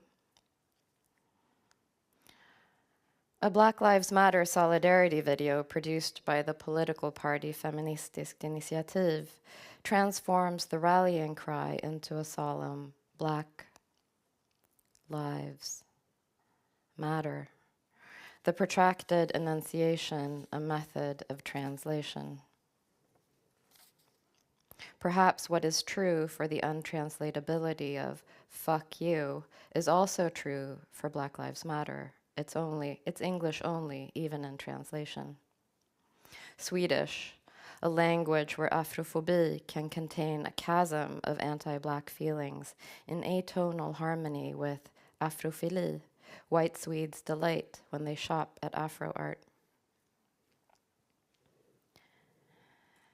Zora Neale Hurston, translated by Glenn Ligon, I feel most colored when I am thrown against a sharp white background, a piece from Untitled 4 Etchings, 1992, included in the first section of Citizen. After FI's BLM solidarity video, YouTube's algorithm recommends something else. 2 hunched-over white men in baseball caps. Racist commentary on the FI video translates as if referring to Ligon's Untitled 4 etchings. Quote, "We have a monochrome film. It is black." 4. Rankin translates the racist tennis world surrounding Serena Williams, a black body which lends form, power, and value to whiteness, tennis whites denoting the white regulation clothing, along with the players, viewers, and judges who define this elite sport. In translation, the Swedish language and welfare state outline Rankin's project.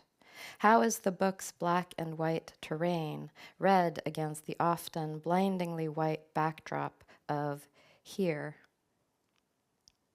Rankin states that the title, Citizen, is a question concerning how citizenship is, quote, embodied and honor. Can Medborgare be read as a study of the enactment of Swedish citizenship?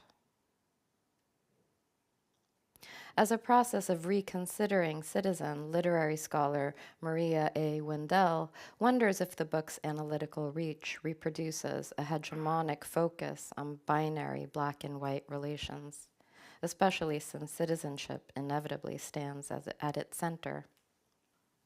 How would my reading of Medborgare shift if you were also someone who had crossed the Mediterranean or the border between Ciudad Juarez and El Paso, if you were a Syrian refugee facing deportation? Who are the poetic foreigners to emerge from a book like Citizen, not as the economic and political opposites of Black lives, but as their twins in migratory translation?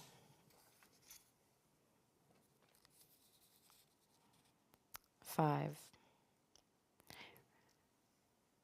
Rankin on translation and the data of embodiment.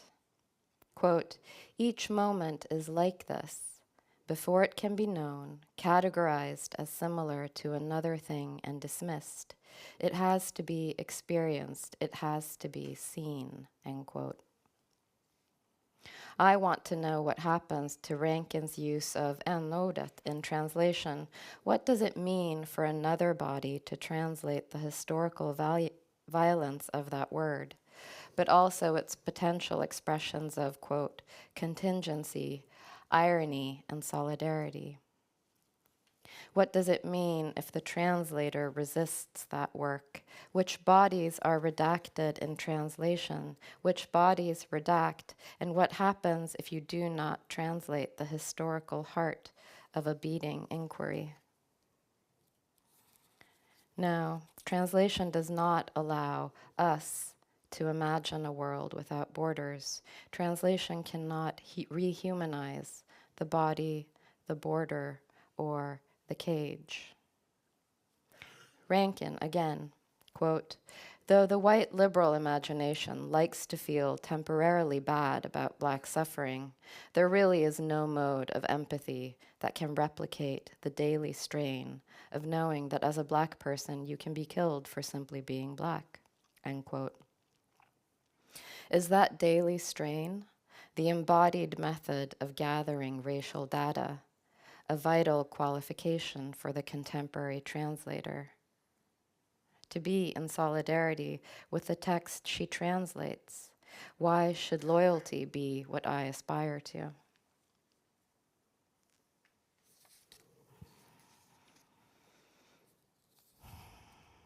Rankin's unrelentingly dialectical reasoning. You are always watching and watched, actor and acted upon. This dialectical variation appears to me in the FI solidarity video, in its appeal for me to understand the meaning of tillsammans.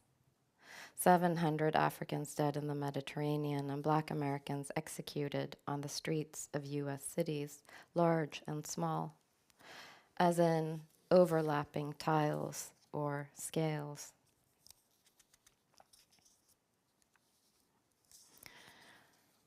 What kind of worlding does the translator engage in if she translates without access to the embodied data of racism?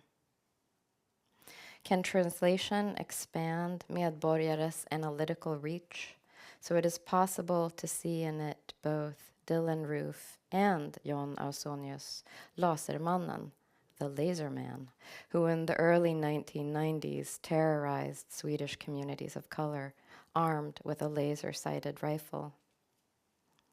At the same time, brown, black, and yellow lives in Sweden do not necessarily require US blackness as an analytical link.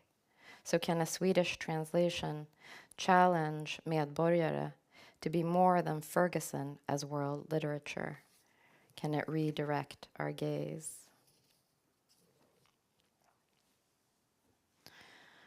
Repeated attempts to burn Swedish refugee housing to the ground, barracks built by private contractors engaged in the neoliberal task of housing unaccompanied Syrian minors.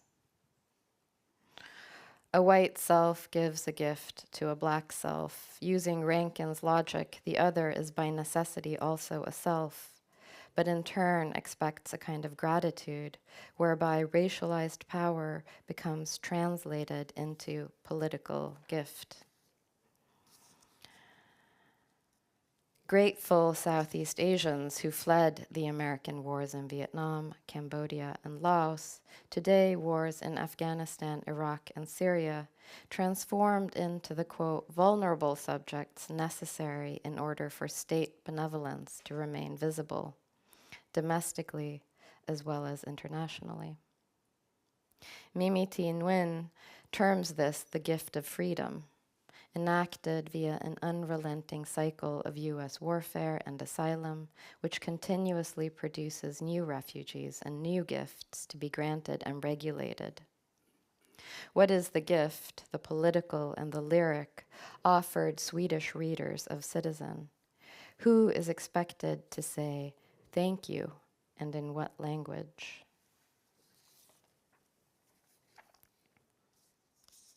What does it mean for a nation to need a book? How might translation reproduce or problematize that need? Can a translation foster and sustain a sense of solidarity?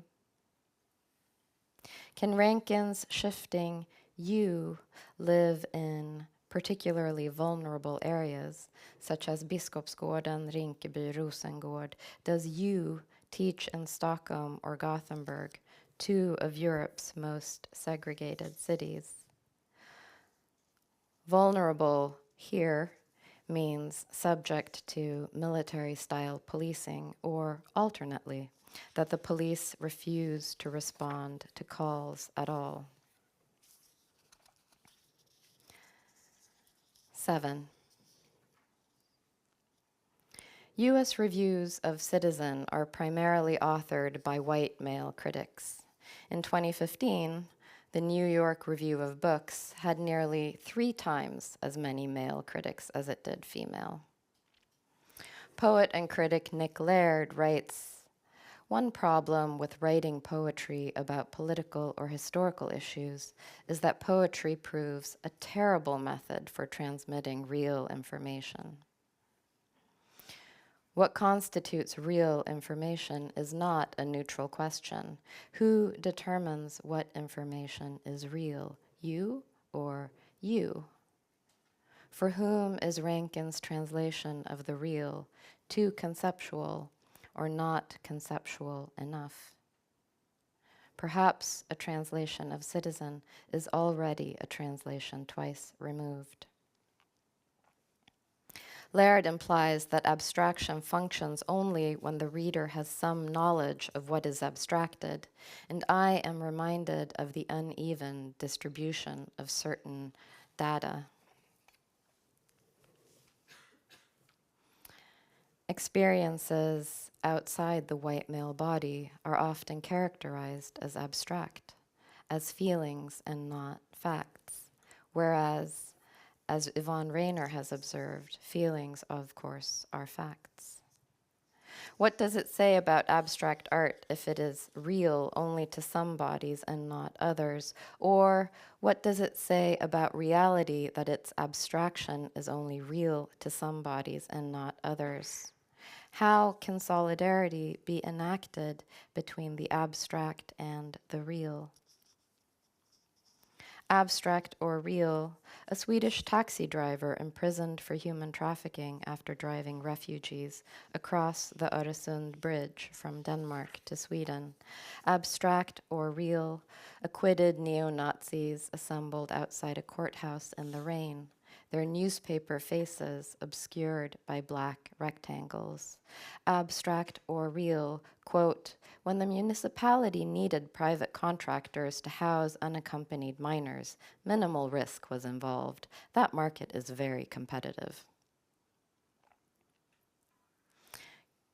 Can translation be a practice to mourn the overlapping and ongoing afterlives of bodies, language, and borders? This is not a question. Thank you.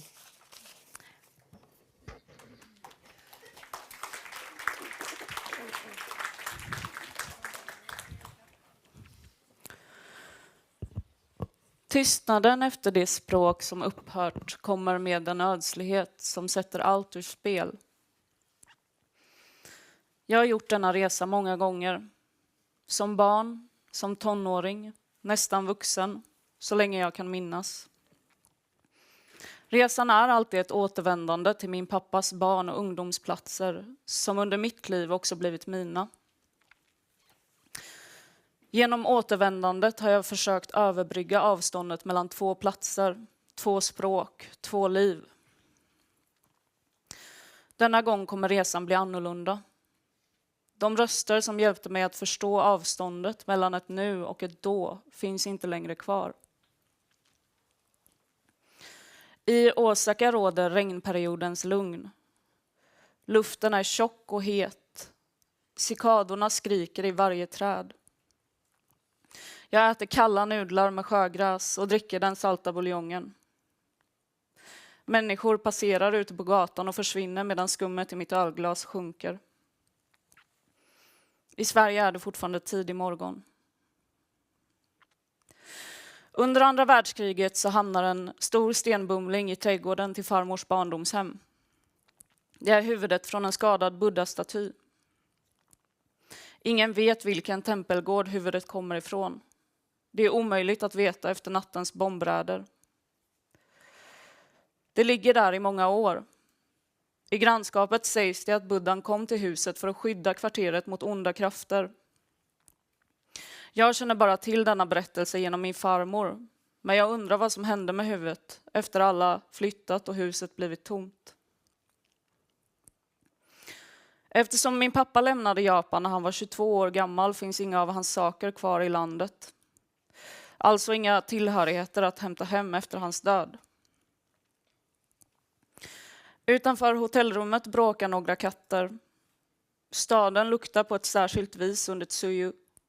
Avlopp, rökelse och varm tobak. Lukten av hormon är allra starkast och tar hela området i besittning. Det är den billigaste maten. Slaktrester och inälvor hårt kryddade med soja, rödpeppar och sake. Hatsu, reba, teppo. Själva namnet skvallrar om de ekonomiska omständigheter som omgärdar airin. Osaka-dialektens verb, horu, att slänga eller kasta bort. Och japanskans mono, ting eller sak. Många gånger förr på nattåget som genomkorsar airin har jag känt röken av grillade inälvor sticka i näsan som en påminnelse om en annan ordning. Sent på natten kommer regnet och tvättar staden ren. Gatorna verkar svikna med sin nytvättade asfalt och alla nedsläckta barar. Långt in på morgonen häller regnet ner. Flera nätter i rad nu har jag drömt om Okinawa.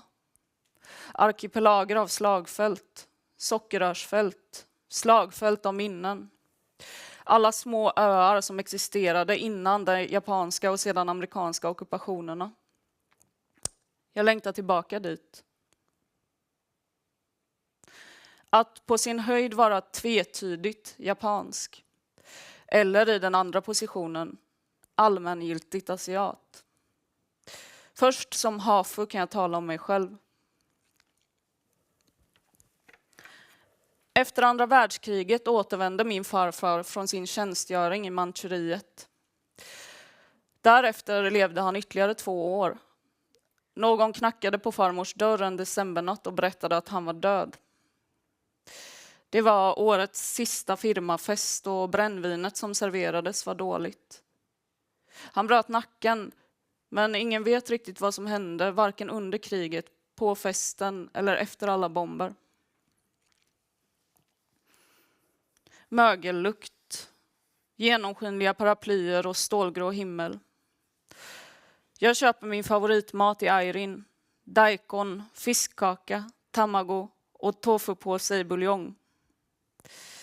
Alla samlas i parken, under träden, kring parkens tv. Den visar sumo, direktsänd från sommarturneringen i Nagoya. Mongolerna vinner. Jag trivs här i Sankaku Park, Osakas trekantiga hjärta. Tofupåsen är fylld av grönsaker, kött och buljong. Och jag äter den sist eftersom att jag vet att den är godast. Och jag hoppas att du, var du nu än är, också följer turneringen. TV:n står på hela natten och katterna vilar på skylbostädernas blåa tak. Silverkantade moln rör sig snabbt över himlen. Jag går till Sankaku på kvällen efter badhuset, kollar på den ljudlösa TV:n och dricker öl. Efter bombräderna under andra världskriget blev Airin en boplats för de som inte hade någon annanstans att ta vägen. Utarmade bönder från norr, öfolk från Okinawa, havskanternas fattiga fiskare och slavarbetare från kolgruvorna i sydväst, koreaner och kineser. Nu för tiden beskrivs Airin som ett slukhål. Folk kommer hit för att suddas ut, lämnas i fred och aldrig återfinnas. Dagarbetarna har blivit för gamla för att arbeta. På eftermiddagarna samlas de framför tvn i parken. De unga försvinner in i arkaderna, barerna och spelhallarna. Senast jag var i Triangelparken var det vår och hanami. På natten stod luften som rök ur min mun. Jag åt tanuki udon och mitt i parken brann en eld. Inget var för sent.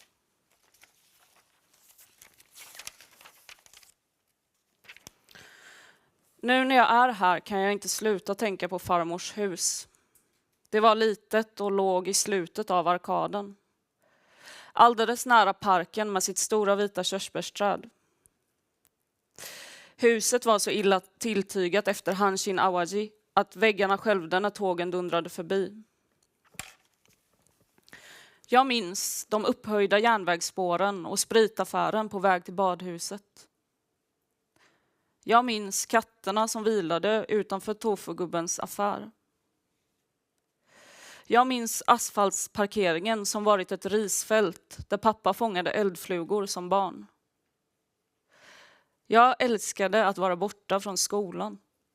Efter badhuset ringde jag till mamma från telefonkiosken utanför stationen.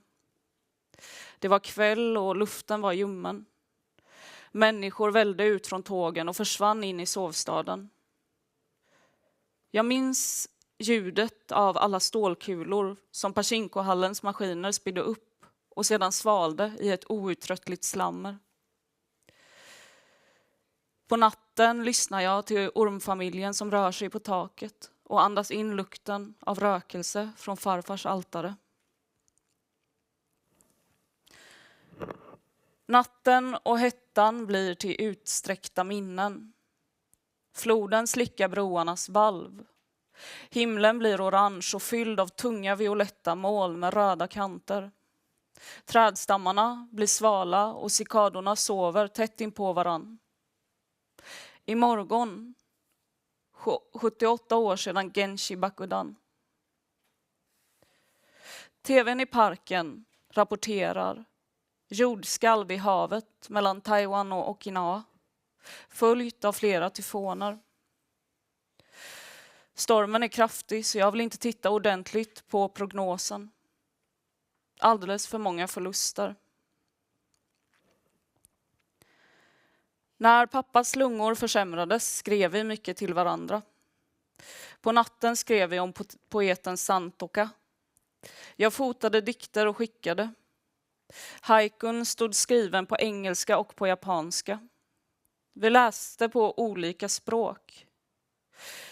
Mellan horisontella och lodräta rader såg jag många händelser utspelas. Det är skönt att låta orden slå bryggor mellan oss nu när vi inte längre kan tala med varandra. Airin är ett påtvingat namn vars sammansättning Ai och Rin bildar parollen älska din granne. Efter kriget, efter alla upplopp och strider raderades det gamla namnet från officiella kartor och vokabulär och ersattes med Airin. Ingen som bor här säger Airin. Alla använder det gamla namnet, Kamagasaki. Det finns en liknande omdöpt plats i Tokyo som heter Sanya. Där är dagarbetarna borta vid det här laget. De sista försvann med den våldsamma upprensning som genomfördes av staten inför de olympiska spelen 2020. När Felix Guattari besökte Tokyo på 80-talet liknade han Sanya vid en fristad. Via författaren och aktivisten Kobo Abe beskrev Guattari området som ett uttryck för en obeveklig vägran att följa den rådande ordningen, snarare än en symbol över total misär. Lotusblomman knoppar och blommar och vattnas av de boende kring Sankaku. Tsuyu verkar lida mot sitt slut. En av katterna dyker upp utan öga. På kvällen matar jag henne med friterad fisk.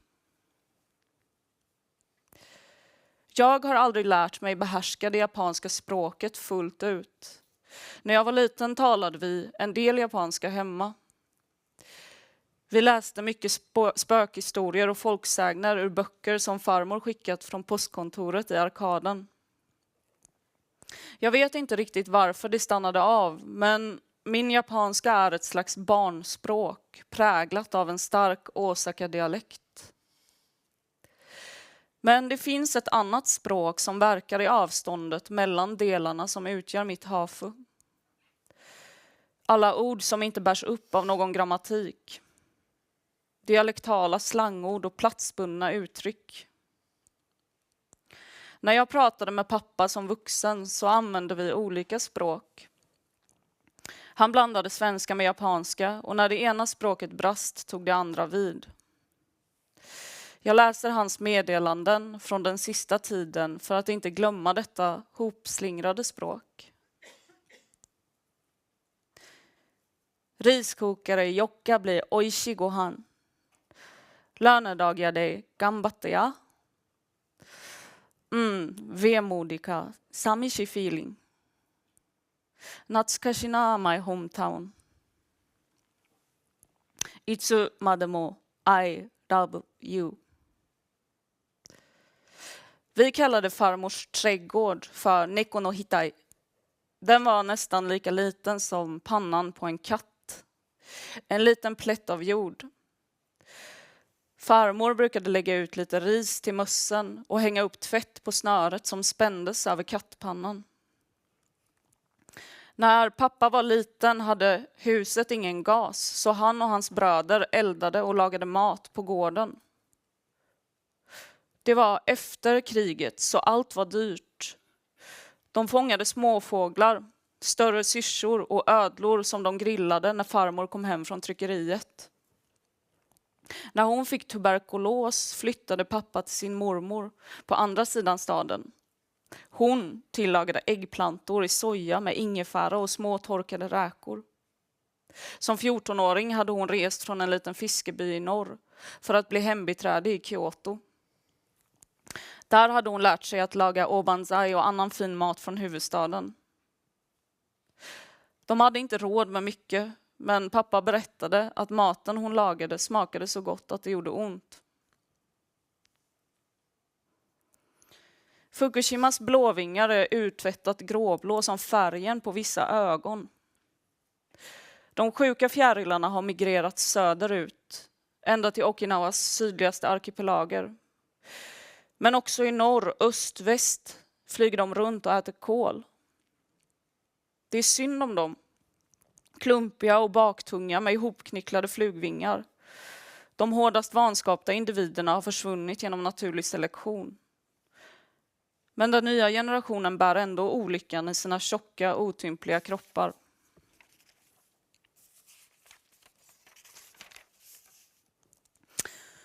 En ung student vinner den lokala poesitävlingen.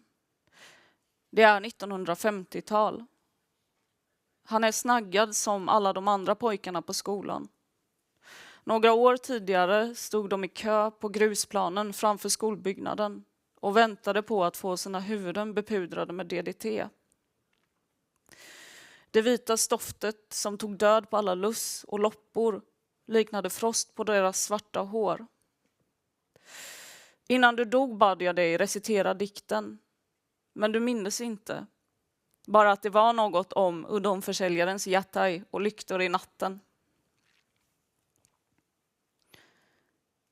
Ett minne kommer som hastigast när jag går till Tamade på kvällen. Min farfar arbetade med hästar under kriget. Pappa berättade det för mig för länge sedan. Jag ser framför mig hästar på rad, bärandes på soldater med krökta ryggar, någonstans i lydstaten Manchukuo.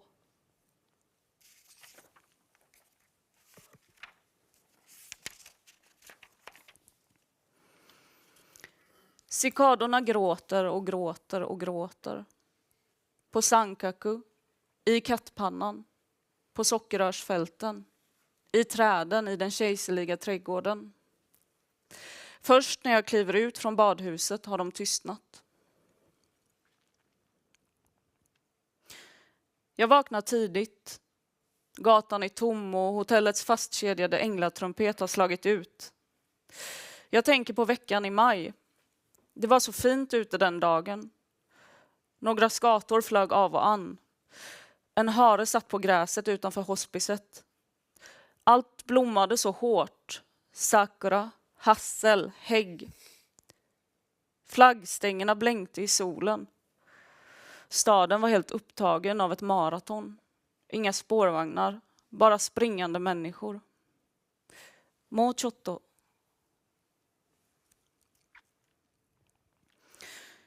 Obon. Parkens lyktor vajar i vinden och ansikten blir högtidliga i lyktskenet.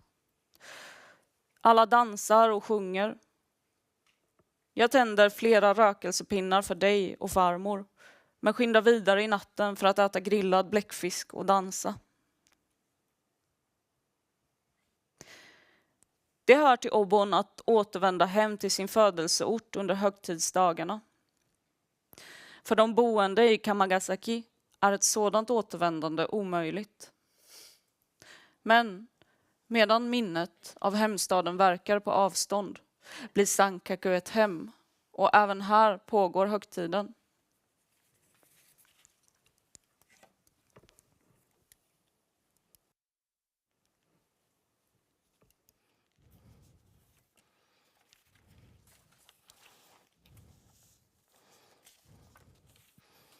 Breven. Letters. 3 december 2021. Meri Alarcon, tidskriften Myanmar, angående att översätta. Hej Meri. I dina tankar och din praktik kring översättning stöter du ständigt på denna standardiseringsprocess av språket meänkieli Och du störs av din lojalitet till språket som ofta representeras av grundaren till grammatiken och skriftspråket hittills, Bengt Pohjanen. This is in itself not a problem because the language needs some kind of stable landscape to rest on in order to survive. The language needs a way to document the oral traditions that have existed for so long in your regions, which reflect not just a culture, but a temperament, one or more emotions, a way of life, a knowledge that would otherwise be lost. But even this documentation erases something, translating text from and into this language both adds and takes away. Meri, kommer du ihåg när du fick veta att det fanns andra, icke-meänkieli-talande, som redan sprängt sig genom denna lojalitet och skapat något nytt? Skapat en kunskap och skrivit om det. Ta med dig din kunskapsbank och utgå ifrån att bygga vidare snarare än uppfinna något nytt.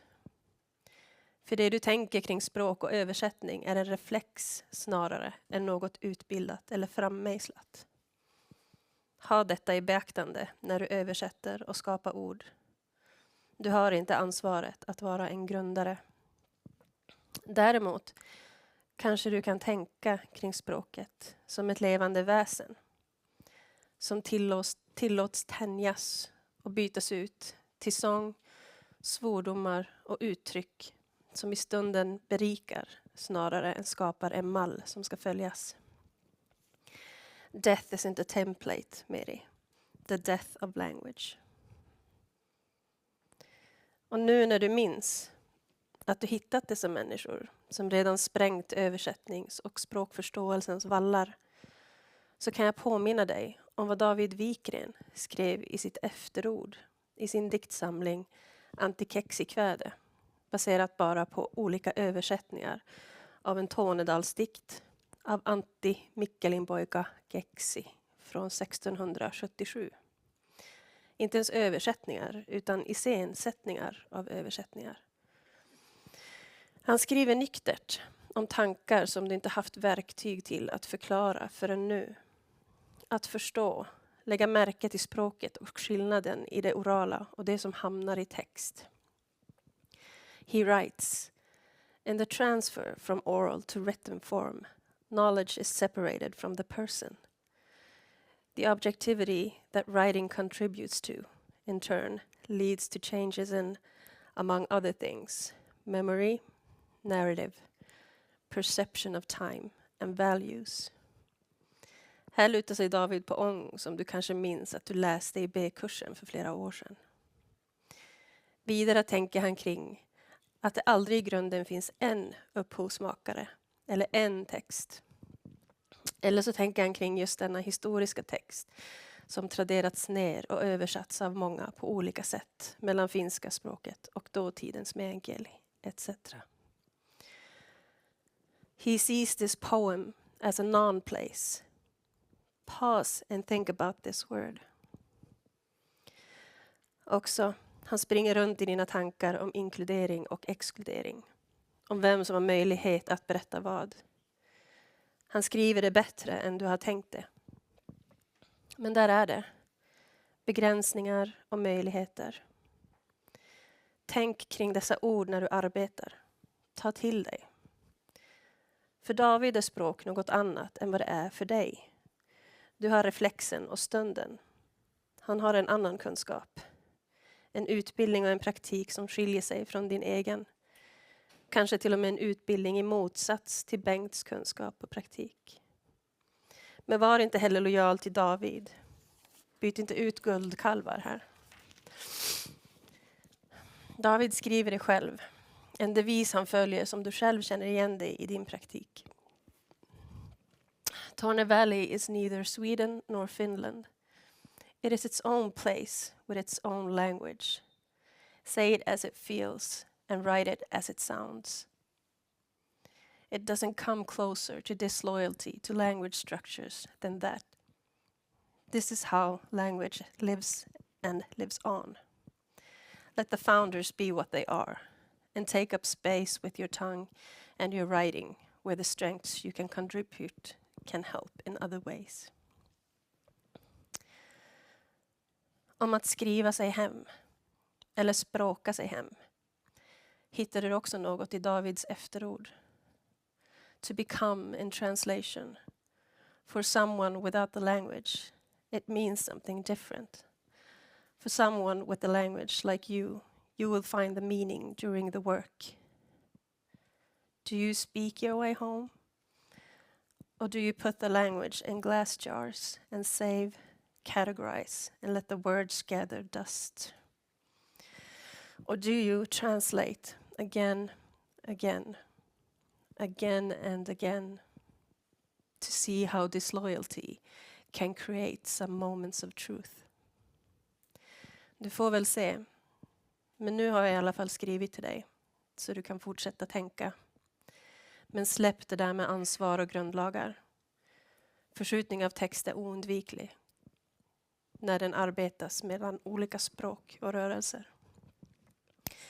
In a language you can make choices but not decisions. To paraphrase the last thing I remember from David's thoughts. Language is not a refuge, but a place where the struggle is waged.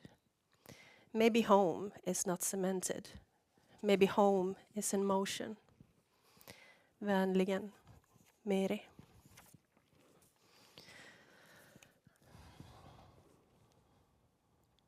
Antal talare.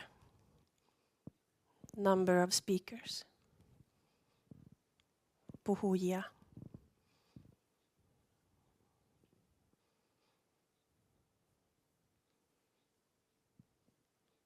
$20 000.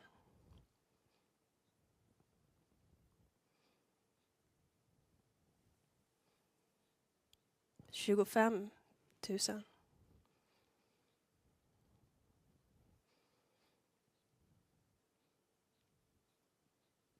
75 000.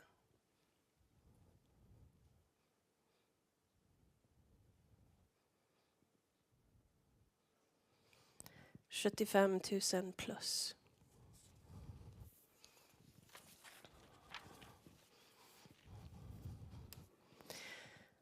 Onsdag 19 januari 2022. Meri Alarco, tidskriften Myanmar. Angående att översätta. Hej Meri. Det har varit en ganska hård månad för dig med både förkylning och sedan covid. Du har hunnit tänka lite kring hur texter bjuder in dig till att tänka i olika språk och känslor i alla fall. Kanske mest för att du under julen lyssnat på ljudböcker på engelska med Stephen Fry som uppläsare. Du har till och med gjort detta till en liten tradition bara för att hitta tillbaka till en känsla som du får av just dessa uppläsningar.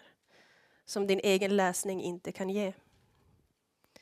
Nu när du läser lite Briggs kopplar du ihop några tankar. Om hur texten bjuder in. Om hur två- eller flerspråkighet agerar mot den här känslan i just det här fallet. Eskapismen blir inte fullständig med din egen läsning. Men det kanske har att göra med Stephen Fry helt enkelt. Eller känslan att bli läst till. Någon annan tar hand om det tunga lyftet och du sitter och läker. Vad det är för böcker spelar nog mindre roll. Där handlar det om längd, mängd, trygghet och att det är en annan värld än din egen. Men dessa tankar satt fint under din sjukmånad. Lugnt tempo, inga större insikter, hand i hand. But how can this be translated? This place that this feeling creates, because that place undeniably exists. How do you share places? Som Briggs blir jag ständigt imponerad och överraskad av texter som lyckas göra detta från olika delar av världen där jag inte delar språket. Som jag vet att du också blir. You are just bad at remembering that you were impressed by someone having sat and translated a place for you, which you could not have visited without this translation. Someone having broken down and rebuilt a place so that you can take part in it, even if it is not about multilingualism, but the same language, but a different voice. And as she writes about literary quality, how in these deconstructions and reconstructions it is simultaneously raised, lowered, reformulated, and confirmed itself. No quality without spaces. No spaces for anyone without translation. Och den uppenbara elitismen i att tänka att du kommer att lära dig ett språk bara så att du kan läsa originalutgåvan på originalspråket. Den här elitismen är även du skyldig till, Meri. Men rysk litteratur kommer du aldrig kunna läsa på ryska. Men du kommer heller inte mista den plats som rysk litteratur redan gett dig. Then you can instead rejoice in the thought of who you are thinking with. Who is building the space you are visiting? Briggs talks about stuttering when it comes to translation. Who stutters what you read? It's nice that in Swedish, stuttering, stamma, can also become a tribe, a belonging. Whose tribe do you belong to when you read a translation? Who are you building a relationship to or with? It can also be thought back to what you needed to process last time, about movement and home, about home emotion, about how you don't want to be cemented in your mind, but neither does the author or the translator. They are not the same author and translator as they were before. Time also creates a movement. They cannot be found in the same place as before, even if you seek it out. They have moved since last time. And the same with me, Meri. I no longer live here. You won't find me here. But that's how it is with thoughts, as with text, of movement in another direction. And so it goes. Du vet att Stephen Fry har skapat en trygg plats till dig som du kan besöka, som är doppad i varm mjölk och havre. De här platserna, tänker du nu, påminner dig om när du försöker berätta att du tänker i bild. Men vad blir det i text eller översättning? Blir det att skriva om boken själv? Blir det en egen berättelse helt? Vad är världen som består av dessa bilder? Är det något som flerspråkiga delar? Eller är det bara en av många metoder som kan användas vid välvalda tillfällen? Våndas inte över det här heller, Meri. Allt går att kommunicera. Det är bara platserna som blir olika. Till slut blir även platsen din egen, även kunskapen. Du kan använda den som du vill. Som blir till din egen kunskap. Där du inte längre behöver referera till någon annan plats. Inga fotnoter, ingen källa när du själv är källan. Du tar med dig den här känslan, platsen och kunskapen till andra ställen när du arbetar och tänker. Your subjectivity, naked and your own, dipped in milk and oats. Och förlåt dig själv för den här oproduktiva månaden som gått. Tills nästa gång. Vänligen, Meri.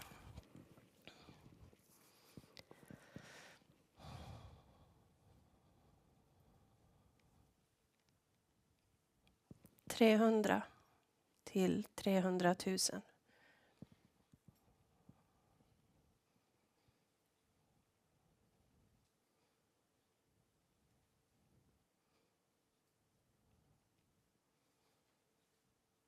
Fler än 100 000.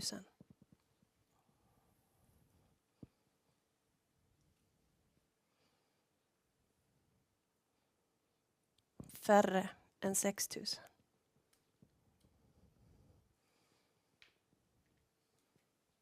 11 200.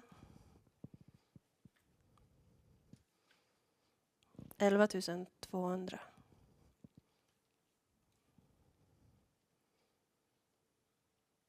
11 100.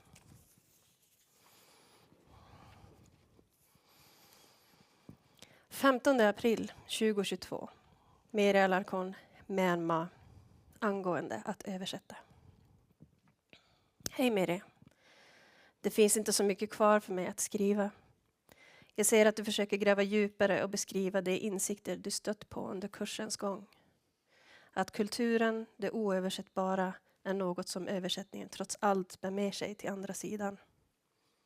Den kanske inte är synlig, men den är där. Ingen kanske har gjort anspråk på orden, men du kan göra det. Show the colonized, the silenced. Maybe that's your task. No matter how silent that work might be. Det är april. Det är nu som uppvaknandet händer. Saven rinner. Is borras med små hål och hundratals tornedalingar väntar på att fisken ska nappa efter att det skrämt iväg dem med skoterljuden. En stor brasa tänds i alla nordiska länder som ska välkomna våren. Torrköttet har precis torkat färdigt och din mamma skickar ett lass till dig på posten. Denna gången adresserat till Majorna så att den faktiskt kommer fram till din mun. Jag vet att du smakar på köttet och tänker på dens långa resa. Arvet och näringen den bär på. Dess historia och dess berättelse. Ibland doppad i kaffe för sältans skull. But now it's here to remind you of everything. Of new beginnings, of spring. And maybe also your journey as a translator. Or as a language turner. Someone who turns the language to others by being a language user. Someone who turns the tongue. Meänkielen kääntäjä. I'm going to turn a few words. Bänke. A broom placed in front of the front door for guests to show that no one is home, seen from afar. Often means the door is unlocked in case they need to go in, but there's no coffee ready. Can also mean support. Tarjeta. To cope with the cold.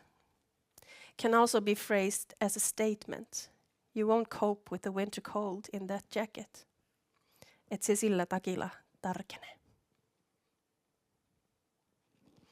Takatalvi.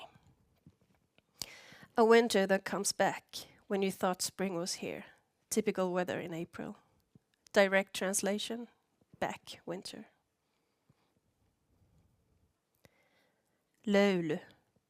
To throw water on the sauna stones to create steam. Can be inflicted to mean to give a beating or hard work. There is nothing untranslatable. Everything can be turned. Twist the word and share it until someone understands. Then you may have embodied something, healed someone, understood something, created a bond, severed a bond, reclaimed, turn and reclaim, turn around, get back what was yours, find home. That's what we all do in the end. Höres. Meri.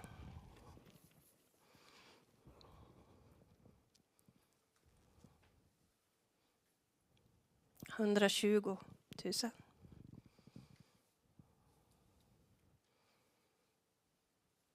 150,000.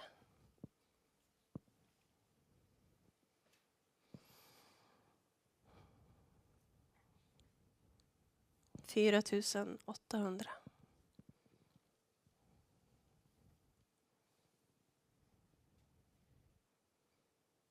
370.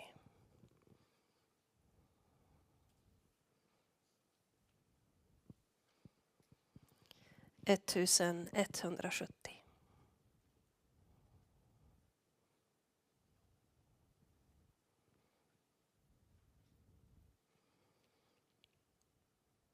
75,000.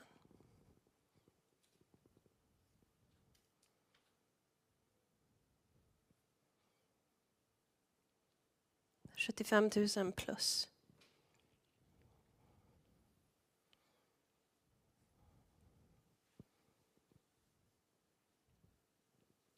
Färre än 6,000.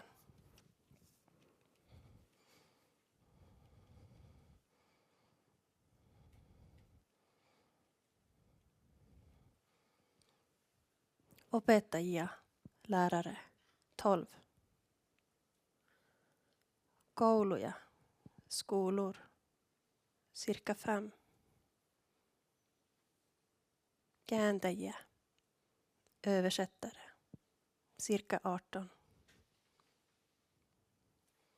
Hallintoalueet, 9.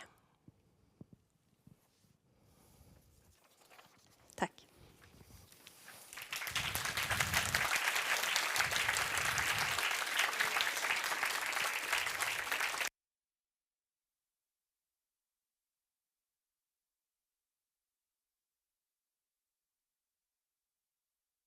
So much, Jennifer, Meri, and Maya.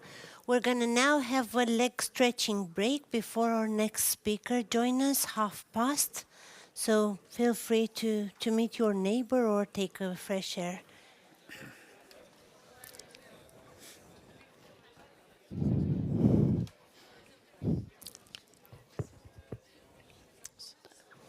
Hi, I hope everybody's back. If not, we'll see soon.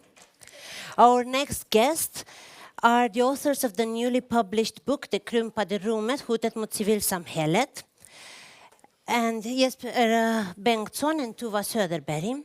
And given the curatorial focus on the power and need of collaboration, alliances and mutual support, we wanted to look closer into the recent history and the current premises for self-organization and association in a Swedish context. Organizations and associations in Sweden are facing increased pressure in the form of reduced funding, increased distrust from policymakers, etc. At the same time, culture is measured against funding for civil society, tailoring a narrative of difference and opposition. To talk more about this, I welcome on the stage political scientist Tuva Söderberg and Jesper Bengtsson, editor-in-chief of Dagens Arena, both authors of the book. And after the presentation, we will open up for a collective dialogue in the room, and Christina Lehnert, the curator of the biennial, will join us, and hopefully also Jennifer Hayashida from the previous program point. But welcome, Jesper and Tuva. Thank you.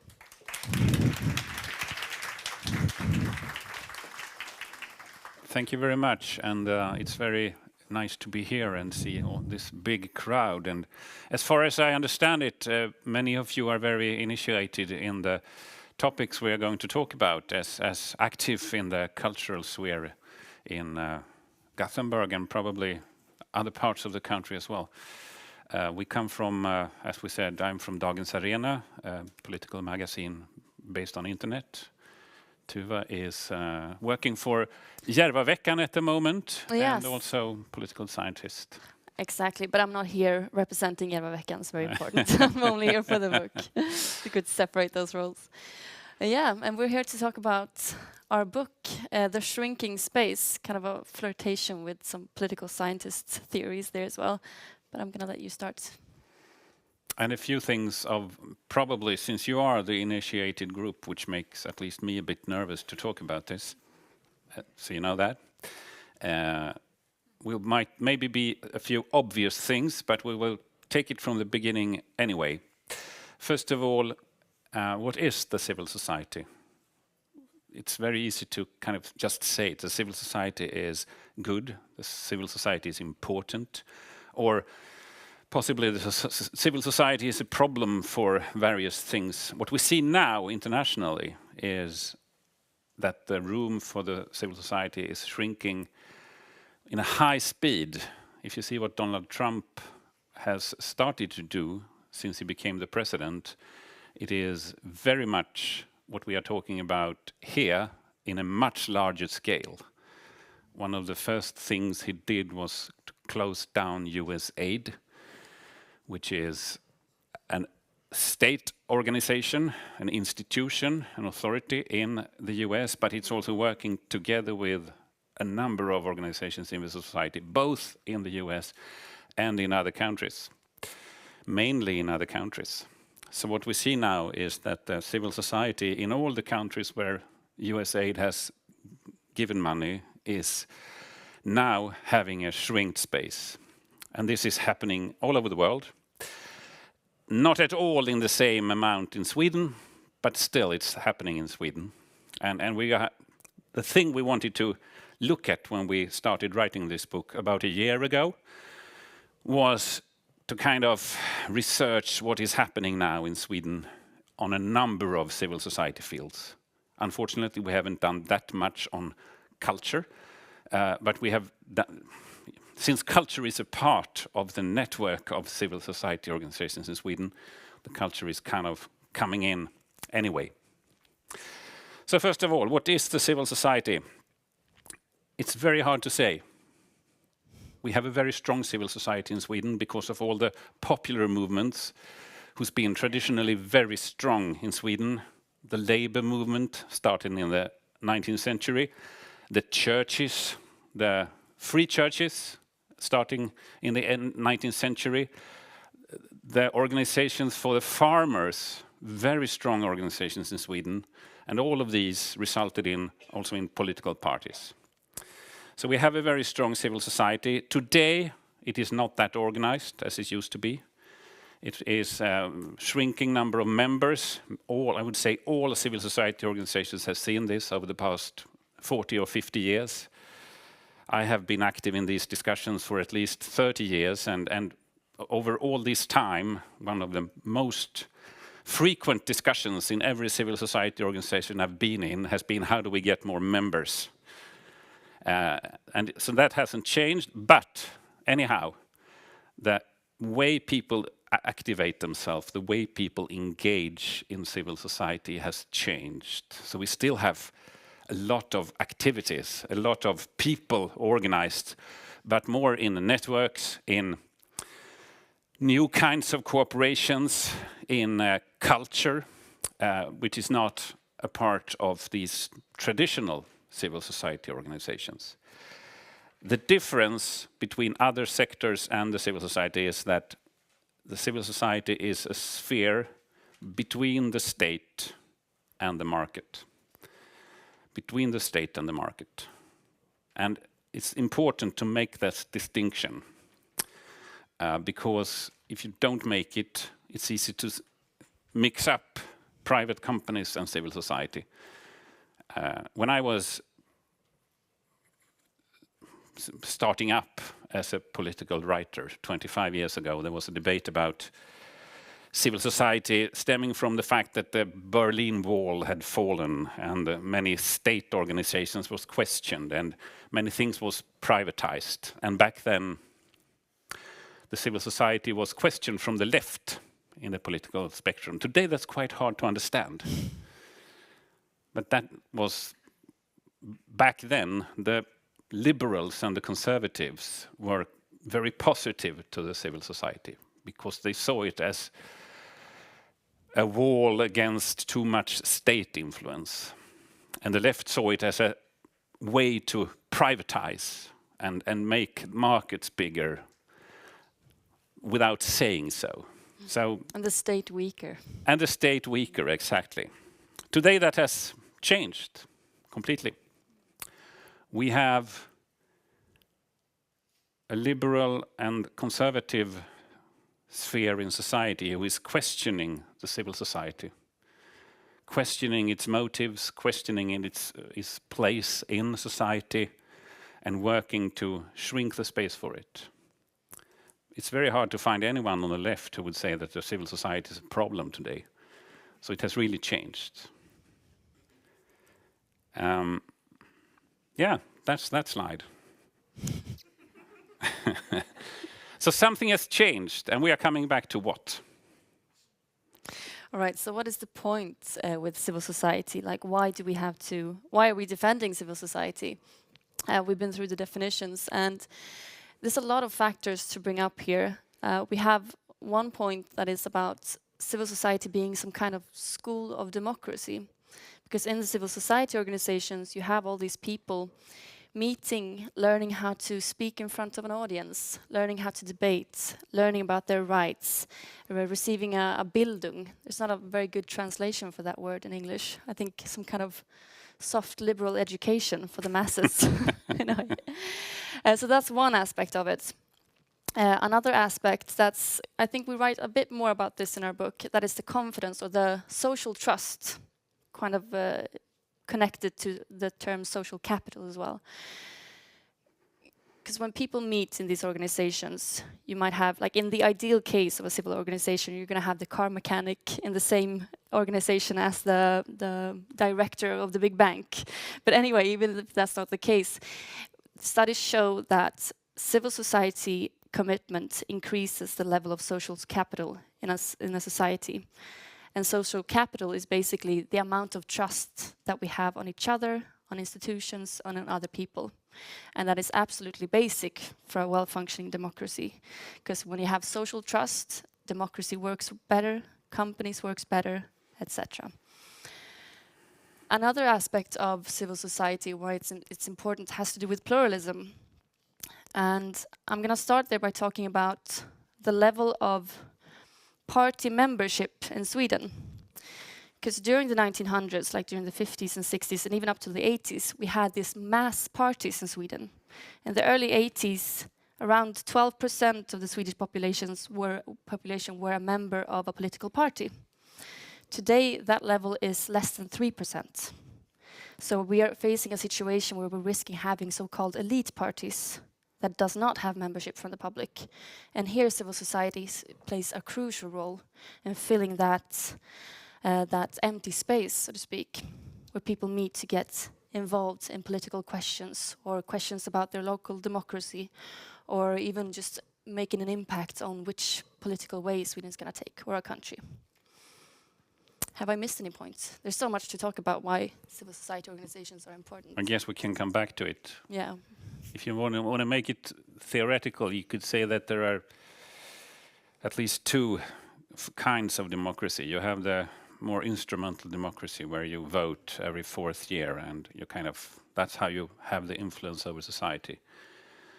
In Sweden, I would say that we have much more of a dialogue democracy, where the civil society has traditionally acted as a channel, and the political parties has been the main channel between the citizens and the political system. When, as you say, when the political parties has shrinked in activity and in members, the other part of the civil society becomes more important for this dialogue democracy.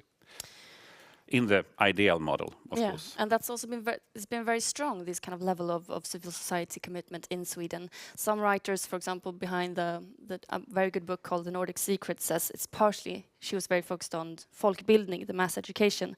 But one reason that Sweden has had such a well-functioning democracy is because we've had a very high level of civil society commitment, as you were in as well. And we can also see that we're probably going to circle back to that, but we can see that on our, how do you say that in English, working policy with our unions and the organizations for employers, for example. In Sweden, that's very stemmed from the civil society kind of tradition that we've had, because the state doesn't involve itself in negotiation between workers and employers. And it's been a relatively very successful model if you compare to our Scandinavian neighbors, for example, the level of days on strikes or the level of conflicts. So it has its pros and cons. So, what is happening? What are the methods in the way the civil society shrinks? The first one, what we call in Swedish, at least Tuva and I, gummiparagrafer. I don't know what that is in English. Rubber paragraphs or something. Elastic paragraph. Elastic clauses in the law, in the jurisdiction. This is used in every country today who is moving towards more authoritarianism. That's not to say that we do that in Sweden right now, even if we're taking small steps. But this kind of rubber paragraphs is used in every semi-authoritarian, semi-democratic state.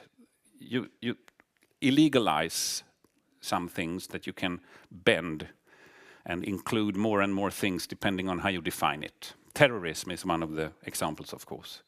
The most common example, which we have used for a long time. And who is a terrorist? If you define someone as a terrorist, that person cannot be a part of any legal civil society. You cannot have public funds. You cannot have support from the state. You cannot have anything. you can be legalized, of course. But what is terrorism? Who is a terrorist? Back in the 80s, ANC, the South African anti-apartheid movement, was classified as terrorist by the US and by the Great Britain, for example. We didn't do that in Sweden. If we had done that in Sweden, it would have been impossible for the labor unions, for the political parties, and for anyone to bring support to ANC in South Africa. That's one example of a rubber paragraph. Today, in many parts of the political system, we have expanded that to connections with terrorism. Today you cannot be connected with terrorists. That's very good. I mean, it's good. Please don't be connected with terrorists.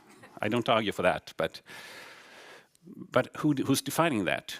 Who is defining the term terrorism? Who is defining what connected with is?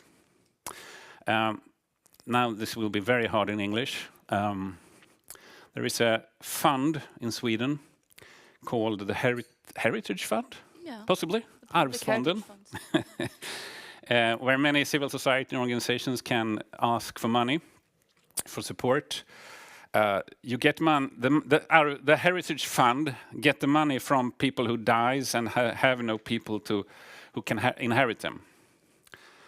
There has been a discussion about this. The Swedish Democrats has argued very intensely that it should be closed down because it supports, as far as they see it, it supports liberal Marxists or something like that, which they think about the whole civil society. There was an article in a big Swedish newspaper with all the government parties, including the Swedish Democrats, saying that no, we're not going to close it down, but we're going to make new regulations saying that if you want to have money from the Heritage Fund, you cannot have any connection with extremism. So what is connection with extremism? Then you make the rubber paragraph even wider. Terrorism is easier to define than extremism. In the end, this is a problem for the constitutional right to have free organizing in the civil society if you have this kind of rubber paragraphs used too intensely. And we have seen the beginning of it here, not as far as much as in countries like Hungary or Russia, of course, where it has been used to close down the civil society. But for me, when you hear this kind of discussions of using very vague terms to marginalize parts of the civil society, you have to react and realize that it is a part of a bigger trend, even if it's not that complicated in Sweden yet. And one interesting thing about that elastic paragraph about extremism, I think it started out as violent extremism in the beginning. Then they removed the violent words. Now it's just extremism. That's right. So it's basically the question, if I have an organization and we arrange a demonstration and a member of the organization is what the Swedish Democrats maybe define as extremism, is the whole organization extremist then? So it raises a lot of questions. The second method used to shrink the space for civil society is more concrete. It is the shrinking economic space. Right, so this is actually what I think most of us reacted to in the beginning, maybe some on the rhetorics that we're going to go through as well. But basically we're seeing a lot of, how do you say that? Nedskärning, cut-downs, economic cut-downs.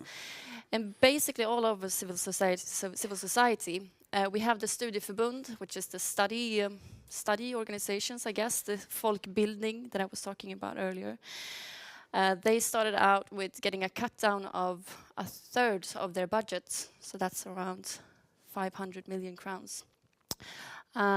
We also see the similar cut down for the folkhögskola, like some mass education public house is also part of the civil society. We see it in ethnic organizations as well.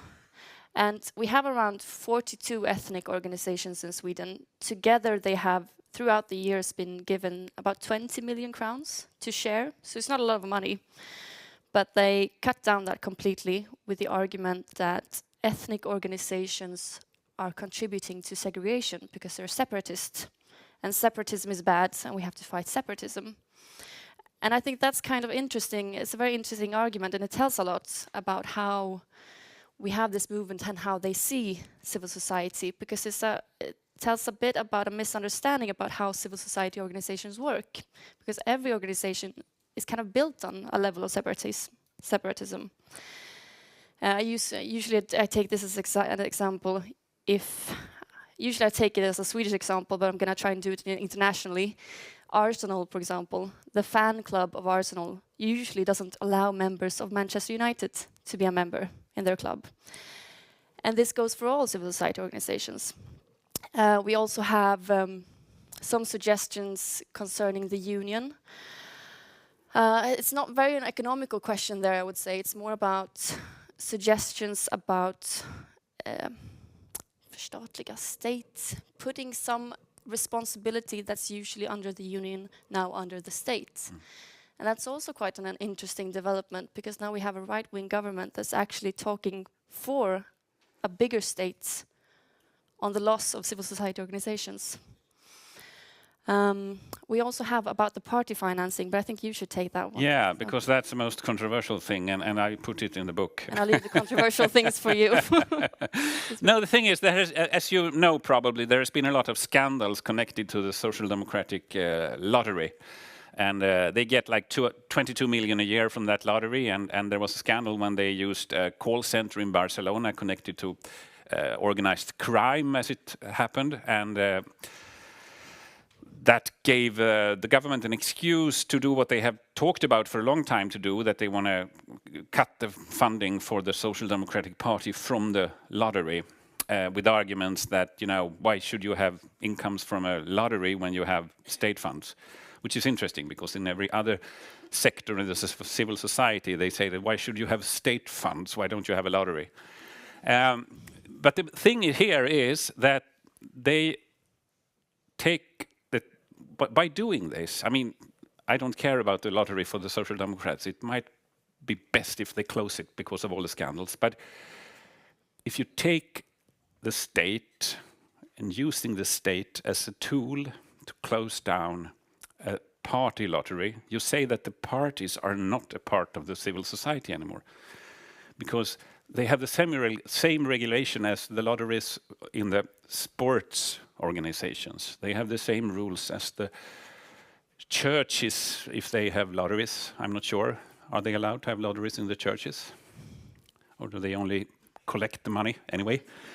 Never mind. They have the same regulation now as every other civil society sector, but they say that the parties should be something else. And traditionally, as we said before, in Sweden, the parties is a part of the civil society. They are popular movements. They are not companies, and they are not state institutions. This argument is a bit hard, for example, for people from Eastern Europe who grew up under the communist rule, where the parties actually was a part of the state. But in Sweden, it hasn't been like that. So from a principle point, this is a part of the shrinking space for the civil society, since they say that, you know, they shouldn't have money like other organizations. And we also have to mention the international aid. I wasn't Instagramming before, I'm just translating what I'm supposed to say now, so I know what I'm talking about. Well, the international aid, Sweden has always had this 1% goal, it's 1% of our GDP.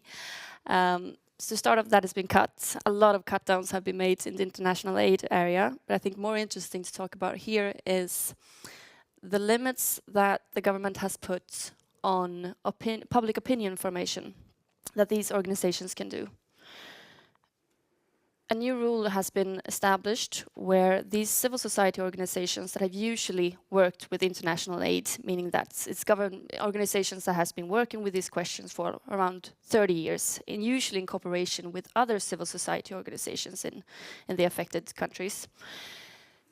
These organizations are no longer allowed to put money on public opinion formation within the European Union, which is highly problematic, because if you are a civil society organization working against child labor in country B, then it's pretty reasonable that you should be able to affect a company in country A in the European Union that has connections with these countries. You can't do that anymore. another thing that they did with the international aid is they removed something that's called the info communication support. Sounds very boring, not very sexy, but what it means basically is that it's a amount of money that these organizations put to be able to inform the public where the money is going, what are we doing. Here we built wells, here we did this kind of educational input and stuff like that. And when you remove that pot of money, it becomes a lot more difficult to inform the public, and it's easier to gain public acceptance towards these kind of cut-downs. The third point, stricter control. Many of you are active in organizations who's having public funding, and I'm sure you all know the level of paperwork that has grown over the years. And that is, of course, a result of the idea that you need to control civil society more. You define it as problematic from the beginning, and there is a lack of trust.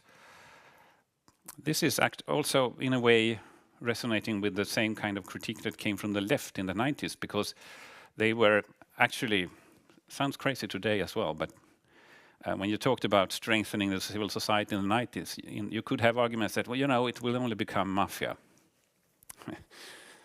Look at Italy. They have a lack of strong state, they have strong civil sector, and it's mafia.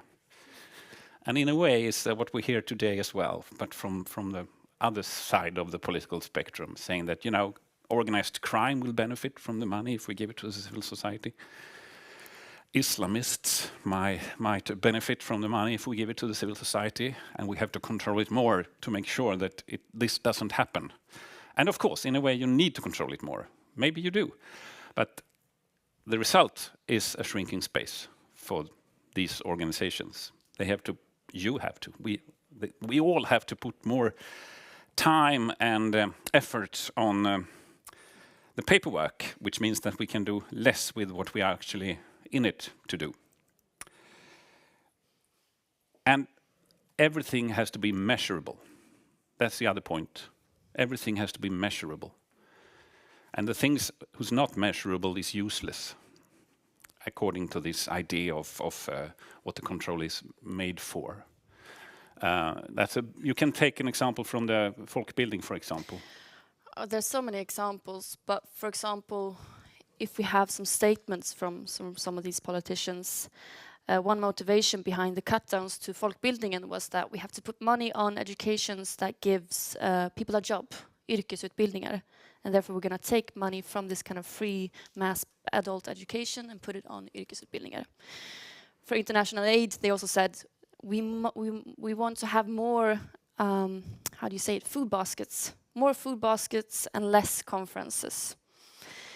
That's a kind of double sense as well, because it's firstly implying that all these civil society organizations do is arranging conferences. And also one way of seeing it is it's almost like arguing for only having intensive care hospitals in a country and not anything before that. So only when a catastrophe hits, we're going to be there, and we're not going to help doing some kind of long-term development. The fourth tool or method, the rhetoric, which is in many ways the most devastating part. We have heard countless of arguments about the problems in civil society over the past years. And what this does, in its worst case, is that it creates fear. That, you know, can we say this, or will they criticize us? And if they criticize us, will we get less money? So it creates a sense of fear, or at least people are unsure what they really should do, or what they really can do to kind of keep working. And this is, in the long run, I would say, even more problematic than a few millions here or there. Because you can always, you know, maybe it's good to have less money on this and more money on this. But the rhetoric and the control and the kind of idea that civil society is a problem, not an opportunity, in many people's minds as well, it creates a new kind of sense of reality, I would say. You know, if you ask someone on the street, what do you think about organizations active in the foreign aid? Oh, do they really do what they should with the money? You hear more and more people saying that. If you have this rhetoric from the government or any other, powerful institution. And I think we can see like two kind of lines in this rhetoric. We have one line that's implying that civil society is like full of extremism or terrorism or cheating and lying and stuff like that. And it has occurred that people in civil society organization has used money wrongfully. We shouldn't ignore that. Maybe we have to have better rules. But the problem that we're seeing here is that it's a kind of suspicious making around every type of commitment in the civil society. So that's one line. The other line is what you mentioned before, is considering, we can also see that in quote here, for example, considering a civil society organization as a part of some kind of social democratic conspiracy or liberal Marxist or whatever word you want to use. And the problem is it's just not correct as well. Because if we look at folkhögskolorna, for example, or studieförbunden, I think you have the exact number on that. What is it? I think we have 155 folkhögskolor in Sweden, and 12 of them are connected to the labor movement. So, and the other ones are connected to churches or the, what you call them, the organizations who doesn't like that people drink. Sober. Nykterhetsrörelsen, what do you call it? I'm not sure. And other kinds of civil society organizations, and it's, it's a very pluralistic.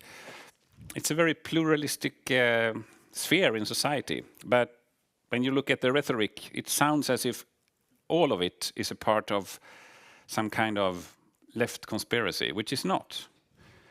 Ask Medborgarskolan, who is traditionally connected to the right-wing party Moderaterna, if they are a part of any kind of left-wing conspiracy. I think they would be surprised. This is actually quite funny. We published an article at the Dagens Arena a couple of weeks ago about these issues. I didn't write it, Tuva didn't write it, another person wrote it, but we had a letter from a close friend and to the Prime Minister, and also a very high-positioned person in the moderate party. And he said that you have to understand that to us, meaning the people in government now, the civil society is not free, because it's a part of a long tradition of social democratic organizations built up to support the Social Democratic Party. I don't think you recognize yourself in that. At least not all of you. And he even said that he thought that the resistance against Fredrik Reinfeldt as the president of the Swedish Football Association was a result of all the social democrats in the football clubs in Sweden. I'm sure the football clubs in Sweden would laugh out high if they heard this. And this image is strange. It might have been correct in 1976, more correct in 1976. But today, I don't think you can, look out in the civil society in Sweden. It's very pluralistic. And very hard to kind of get a grip on as well as a result of that. Because it's more pluralistic even if in its way it's organized, I would say. Okay, the final slide, I think. Why has this happened? Why do we have this change? I think we have it. There are three trends that are kind of colliding now in one political movement. You can see it in Trump's administration. You can see it in Hungary. You can see it in Sweden, even if it's, like we said before, not at all on the same level. The first one is the neoliberal idea that the state shouldn't support anything more than the defense of the country, possibly, and kind of some administration, but not that much if you ask Donald Trump, since he's firing everyone. And that one has been strong since the 90s, and it's still very active in society. The other one, closely connected to the first one, is the idea of new public management. This is where the control and the idea that everything should be measurable comes in. New public management was introduced in the public sector in Sweden in the 90s as well. It has been abolished in many parts of the public administration today because that didn't work for public administration, and now it is applied on civil society, which is even more improper. It works even worse in civil society than it does in public sector. And the third one, and probably the most important because it's a new one, it is the anti-pluralistic goal, anti-pluralistic idea of the new populist political right, or whatever you call it. The idea that there is a specific truth, a specific national value that everything in the society should be a part of and should support. And if it doesn't do that, it is suspicious and problematic and should be somehow, the space for it should shrink. And when these three trends work together, and they haven't done before. I mean, if you go 10 years back, you can see that neoliberalism has nothing to do with the new political right-wing populism. But they have merged now. I know many neoliberals who are furious about what's happening now because they don't like the idea that the state should control the civil society more, which is what we see today. They like the idea of a free civil society.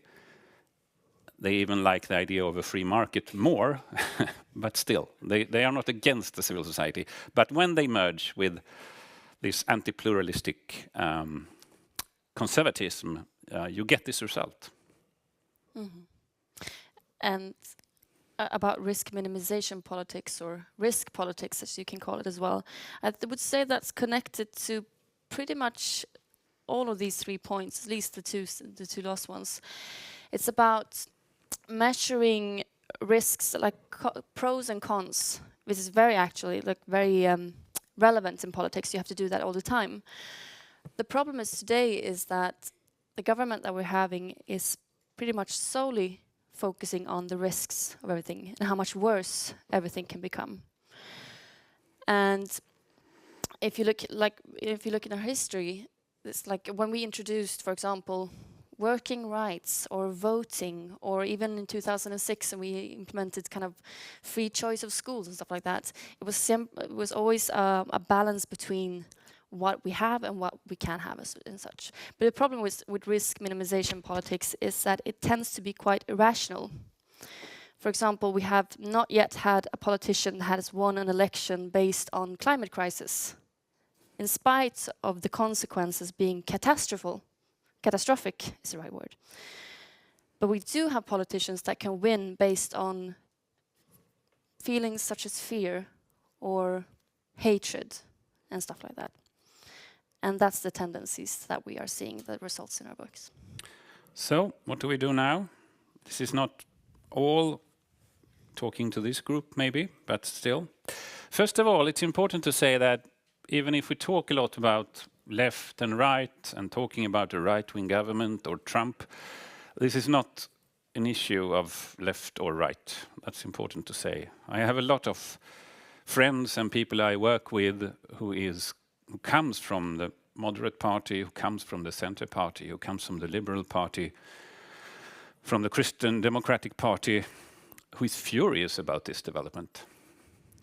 Many of them have left their parties now, but still they are liberal or conservative or Christian Democrats. And we have to be aware of that. It's not a question of left and right. If we make it a question of left and right, in a way, we give them right.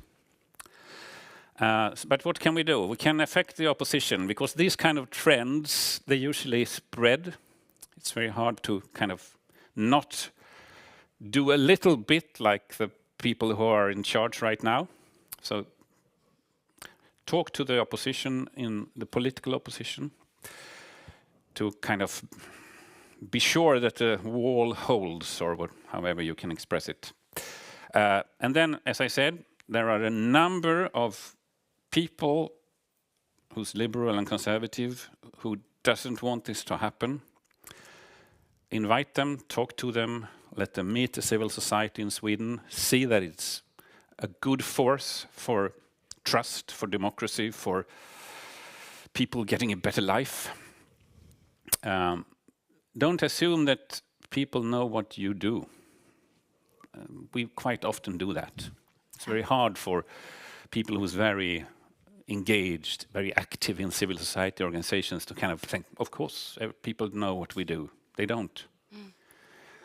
So think in a pedagogic way, how can we kind of spread the word of what we are actually dealing with in our organizations and in our daily work. Yeah, I saw a guy write on Twitter or X regarding these cutdowns. Nobody cares about a studieförbund or a study circle, or how you want to translate it. And I think it's actually very true, because when we use these terms like folkhögskola or studieförbund or infokomstöd, for example. Eller för ert fall kanske säga att kulturen är viktig. De flesta förstår inte vad ni menar om ni säger det. Jag lovar. Ni måste vara tydligare än så. Or kulturförening och så vidare. It tends to become a bit abstract for the common person that's not involved in this, that doesn't know. And I think that's kind of a communication work that we have to work with, being able to communicate what we're actually doing, that it's about what is civil society. It's engaged people in a society, basically, and that's all there is. It's people's concrete, organized activities. I don't know exactly what point we were talking about now, but show what's happening with a weaker civil society. It's about the same as saying what you are doing. Cooperate, but don't cooperate too much. That's from my personal experience as well, from a number of civil society organizations. It's very easy to say, maybe we should cooperate about this. And then you sit in meetings after meetings after meetings, and you never leave the meeting room. So don't cooperate too much, but cooperate to make sure that people know what you do. Maybe that's the best argument I can make. And mobilize people. I mean, the civil society is called as a civil society for a reason. There are so many people out there. There are so many people taking part in what you do as civil society organizations and what everyone is doing as civil society organizations. Like Tuva said, we say we have to protect the studieförbund. I said, why? Because people probably think about a number of bureaucrats sitting in an office administrating the control mechanisms that the government make them do. But the point is that studieförbund is people having a meeting to sue, meeting to play theater. I'm active in that myself. It is people training to be hunters. That's also a part of the civil society and studieförbunden. It is political meetings, of course, but it's all of this.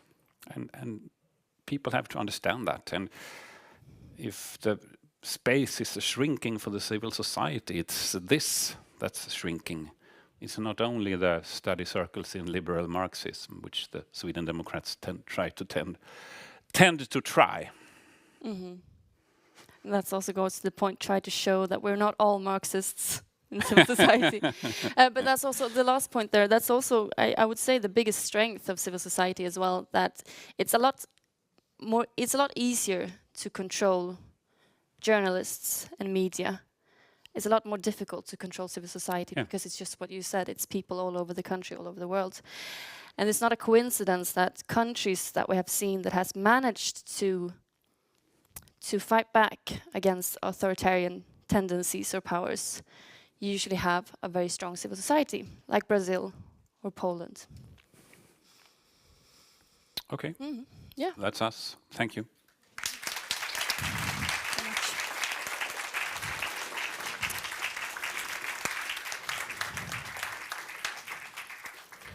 Thank you so much, Tuva and Jesper. I would like to welcome on stage also Jennifer and Christina and to open up the room for questions so we all talk together and across the different programs that we've listened to.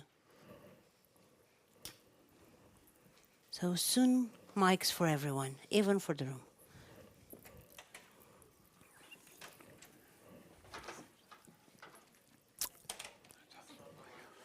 Oh.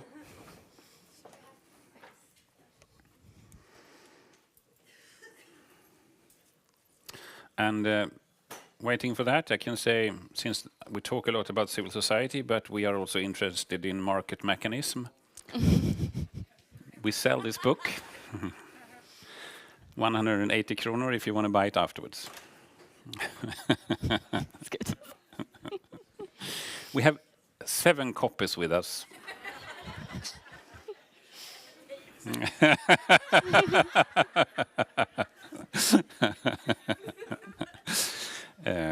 Jag ska skriva upp Swish.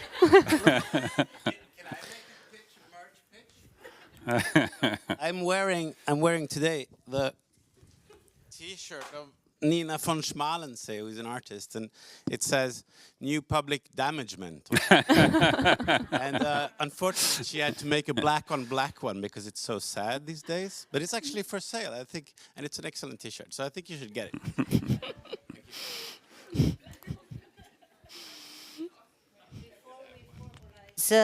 Other types of money gathering strategies for the private and independent cultural sector that we all represent here. I think, are there any direct reactions to Tuva and Jesper's presentation and sum up and walk through their book?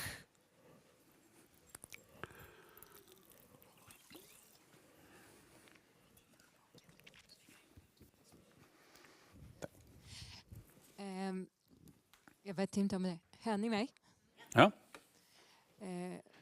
I don't know if I should take it, maybe I should take it in English, but first of all, thank you very much. It's wonderful to see energy and power in Sweden, because I'm coming from totally different culture, but I won't get into it. But it's nice to see that the fear of conflict is not the one to direct action. And instead there are people that saying we should do something about it. We should do something active about it. We should mobilize ourselves. And then I reflected in 2 ways on what you said. The first thing is that I work in a municipal, that is a neighbor to Gothenburg. And I work with culture. I work with public art. And I can see that from the art perspective, we see how the municipality tries to put more and more responsibility on civil society, but not give the funding. They want the civil society to find the solution, take more initiative and so on and on and on, but the funding are cut down, which makes it very, very hard. The second thing that I was reflecting on is that you said in the beginning you didn't look at culture so much, and I'm thinking when you talked about measuring, this is where we have the biggest problem. We're trying to push both the artist and us, the tjänstemänniskor, the people that work with art in municipality and state. And so we try all the time to push away armlängdavstånd for the first. The politiker will not get involved in our decision. But as well, all the time, the request of measuring the things we do and art in itself. It has to be a design book, and it has to be functional, and it has to be what does it give us. And in the art, we have an art room or art hall in our community, and there it as well. They want results all the time. And art and cultures are not results.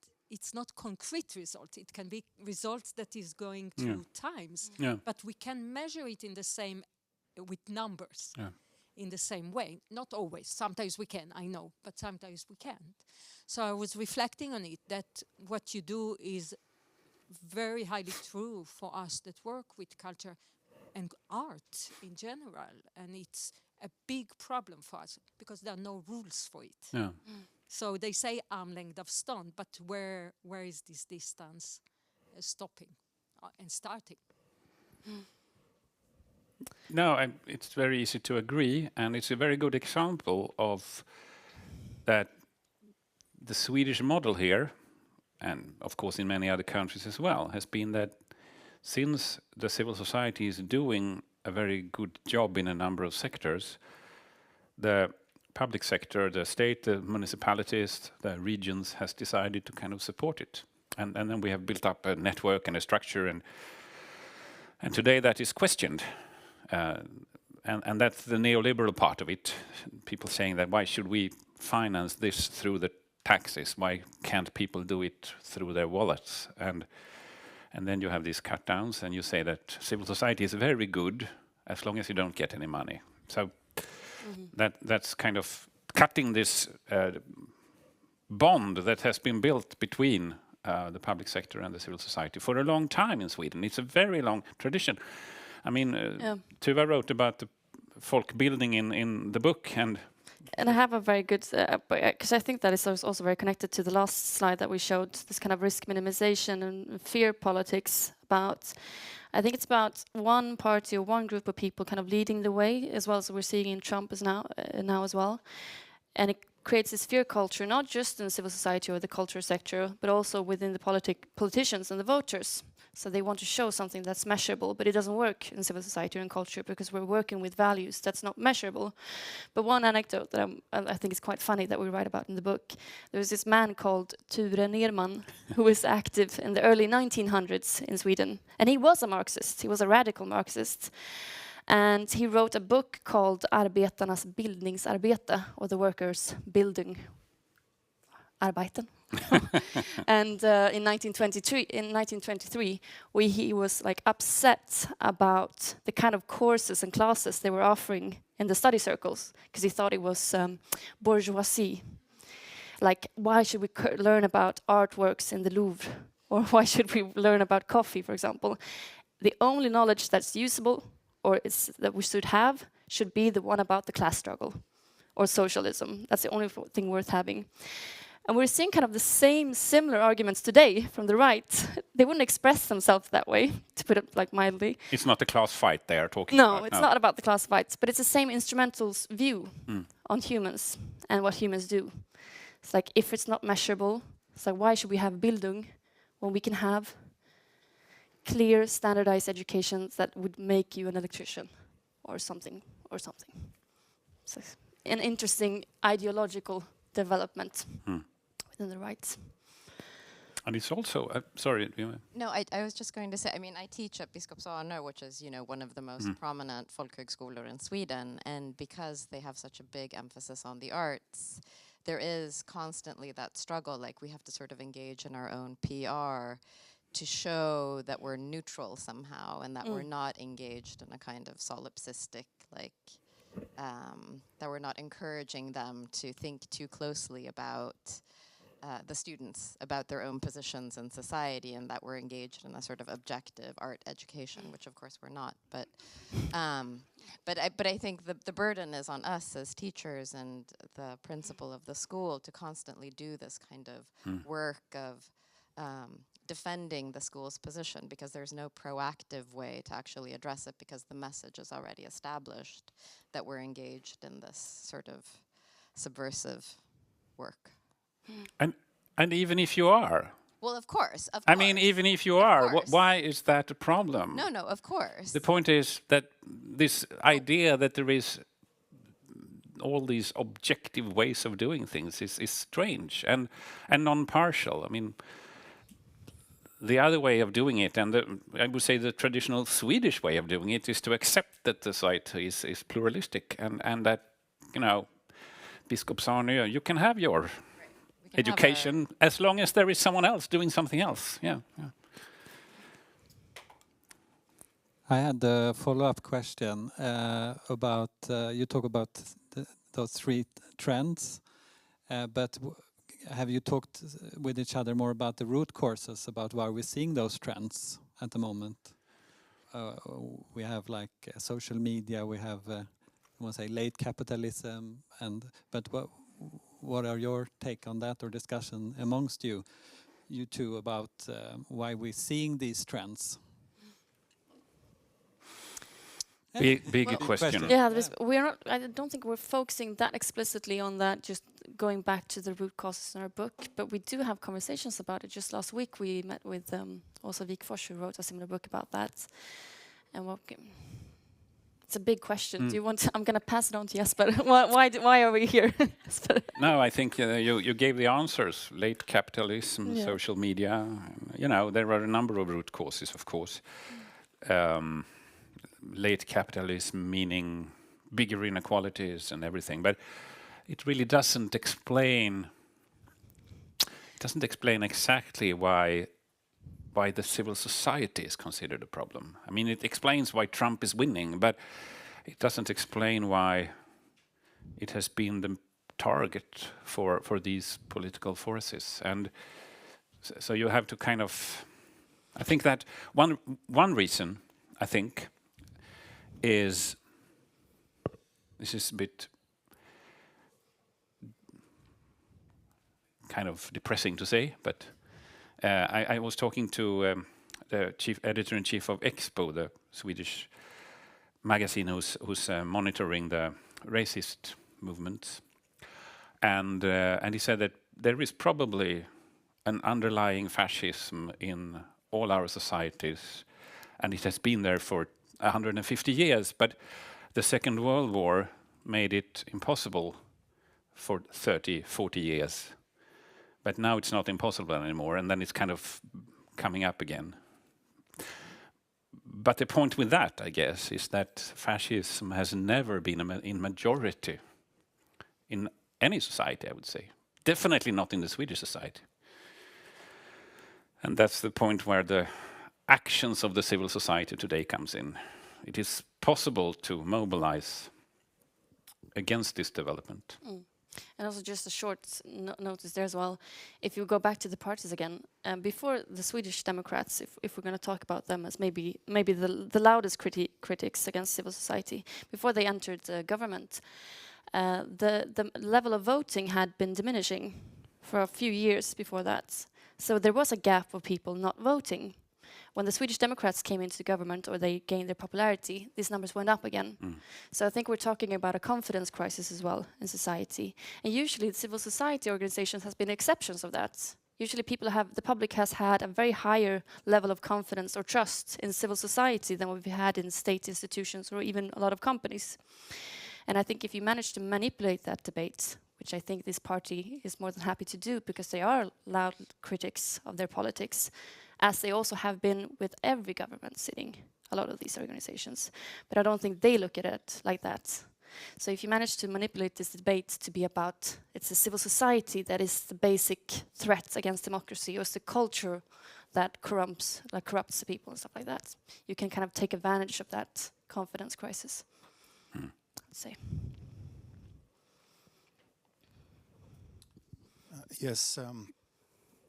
See if I can do this in English.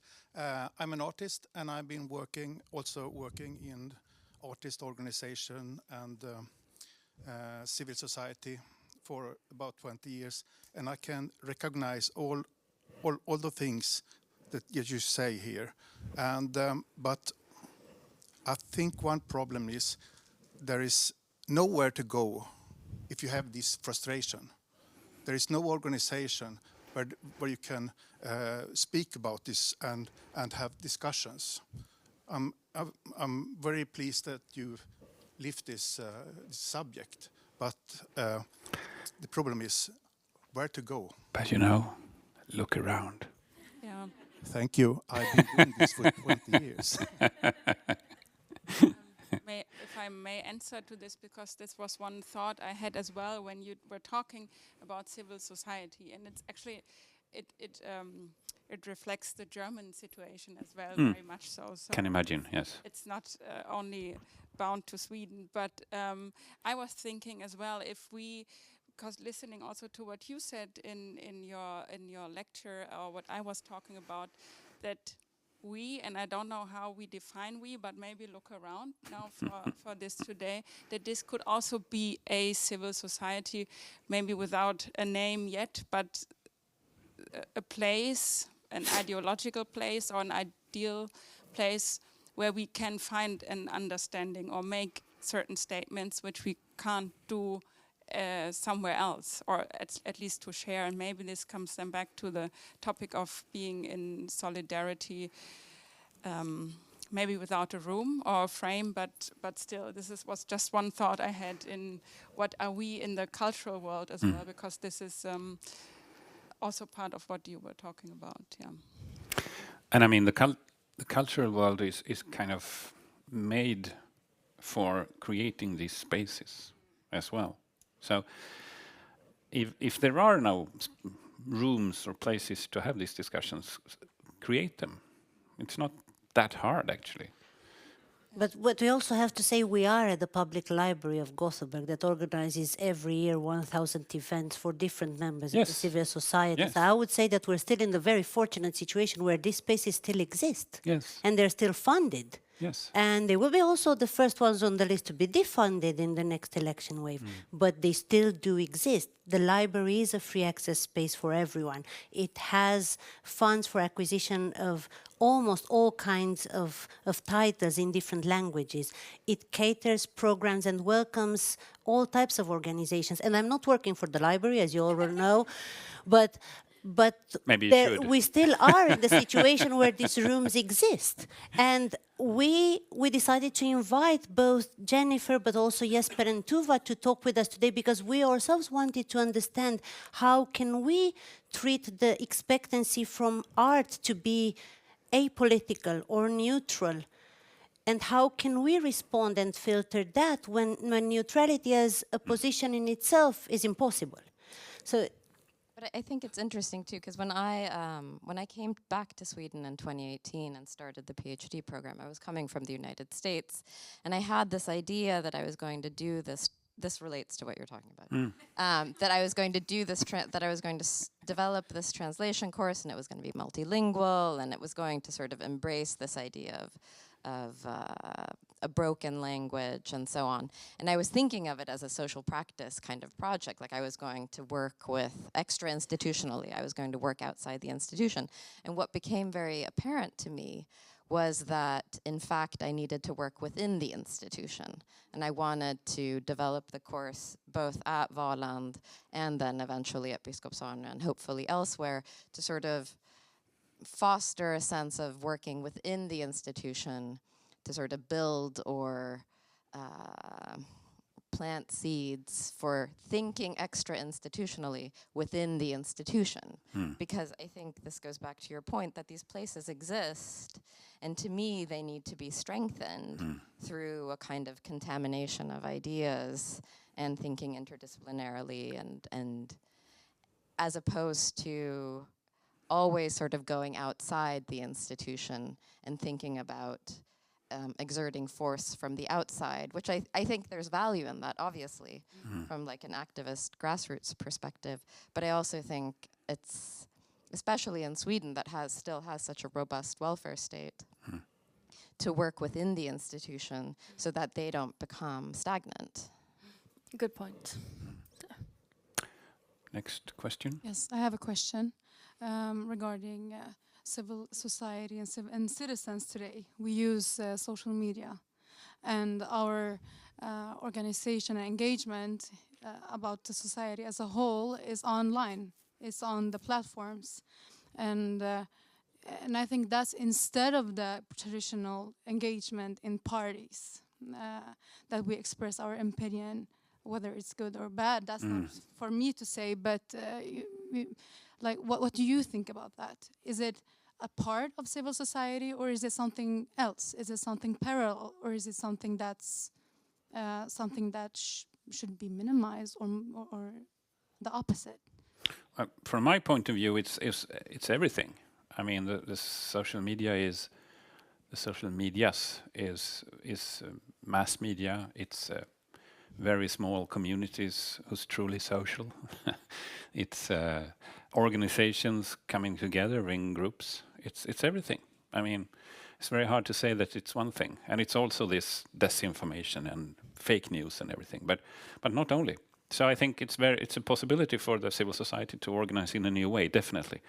In the same time, I think You all know what happens when you get a very short email from a colleague. It may sound a bit rude sometimes, even if it's not, because it's just a written text who kind of become misinterpreted.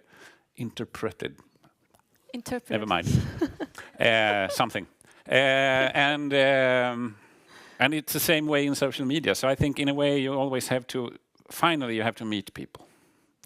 You don't get a true dialogue if you don't meet people in real life. But still social media can be used in a very efficient way to gather people or to start up things.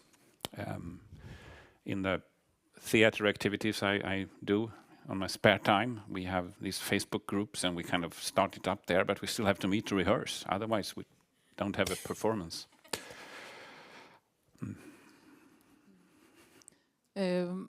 I want to add a thing. Yeah, continue and then we pass the mic. Okay.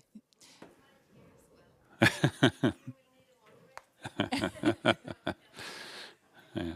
All right, I have a short question. It's about a comment or reflection. How, if you can forecast the future, there is an ongoing investigation about double citizenship that might make it easier for the ones having this double passport or citizenship to lose, you know, the Swedish one, if they engage in different kind of activities that's not defined yet. So, but as well, we have this very weird concept and law that's called perhaps moral turpitude or bristande vandel, elastic right? paragraph. One might call it. One more elastic paragraph. So, do you have any comment, reflection on how this will affect the people living in Sweden in this kind of situation when it comes to engaging in political life and civil society? That's one. And the other is if you have any reflection about, you know, this Gothenburg model that's called superförvaltning or super administration, that has to do basically about welfare and also democratic life being administrated by housing company rather than civil society. Yeah, that's it. Shall we take a few questions? So we kind of, because we have only, we can't go on to 4 o'clock unfortunately, but 10 minutes more I think. I want to add a thing to the list, which is really good, about what we can do now. Because what I miss is keep on doing what you are doing, and don't lose your creativity. Because when you get afraid, when you're afraid, it's very easy to sort of just try to get the eye of the people that fund you, but then you also lose something, or you risk to lose something. That's important, and that's the whole point of it. Otherwise, we don't need civil society. Yeah, that's very true. Good point. Take one more. Well, I have a question for the audience, but I just quickly want to reflect on the number 2 on the list. It's that, yeah, I don't believe that there is good and bad nationalism. To me, it's only bad nationalism. So it can be really hard to talk to nationalists and fascists. But if you have met those from Tidöpartierna who is not, then I'd love to hear more about that, but not now. But I understand that there are many artists here. I'm also working as an artist, and I want us to reflect on a question and let it, take it with you. And it's what I'm very obsessed by at the moment is how can we do art when the state doesn't want us good? Because in Sweden, the infrastructure of getting funding and grants for art and culture is totally dependent on the state. And now the state doesn't want good. So how do we do art then? And also, how do we do art without money? Because we need to find strategies now because soon we can't do art with money. So I just want you all to think about that for your own sake and for the people's movement, civilsamhället. Thank you. So now I wish you to get answers on your questions. Yeah. Is it on? Yes. Okay, I don't know if it's a question, but a reflection. 100 years ago, we had very strong civil society in Sweden, amongst others the nykterhetsrörelsen and the working movement and the peace movement and the women's movement. And together they created something like a revolution. And maybe now we kind of need to turn our backs to social media also because of everything that's happening. We are like flooded with this storm of information all the time. And we don't meet. We don't have time to meet and get organized because we live in the moment. So now a lot of people I know and me, we don't want to waste our time and energy on promoting our platforms and engagement on Meta and Facebook because we have seen how the algorithms have sorry, I'm very burning for this. The algorithms suddenly started to make my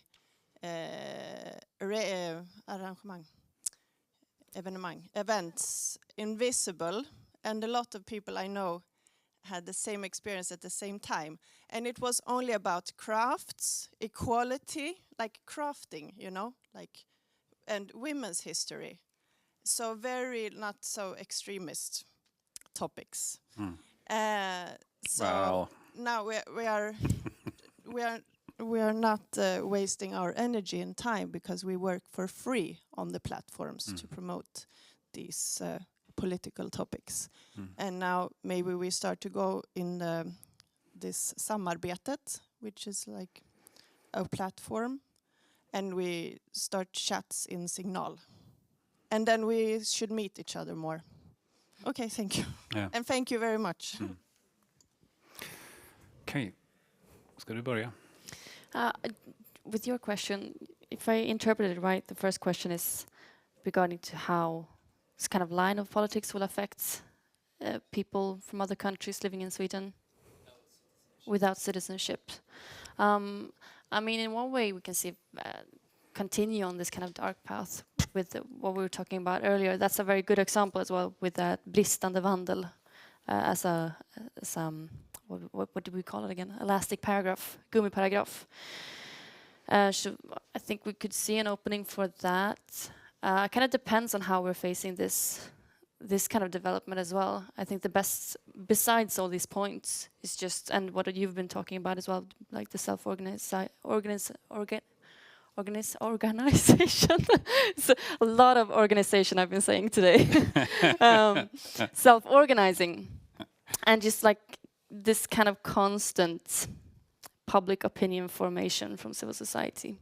But I'm going to let you add in on this as well, because it's difficult. No, but I don't have any opinion about public administration in Gothenburg, unfortunately. It sounds a bit like the problem for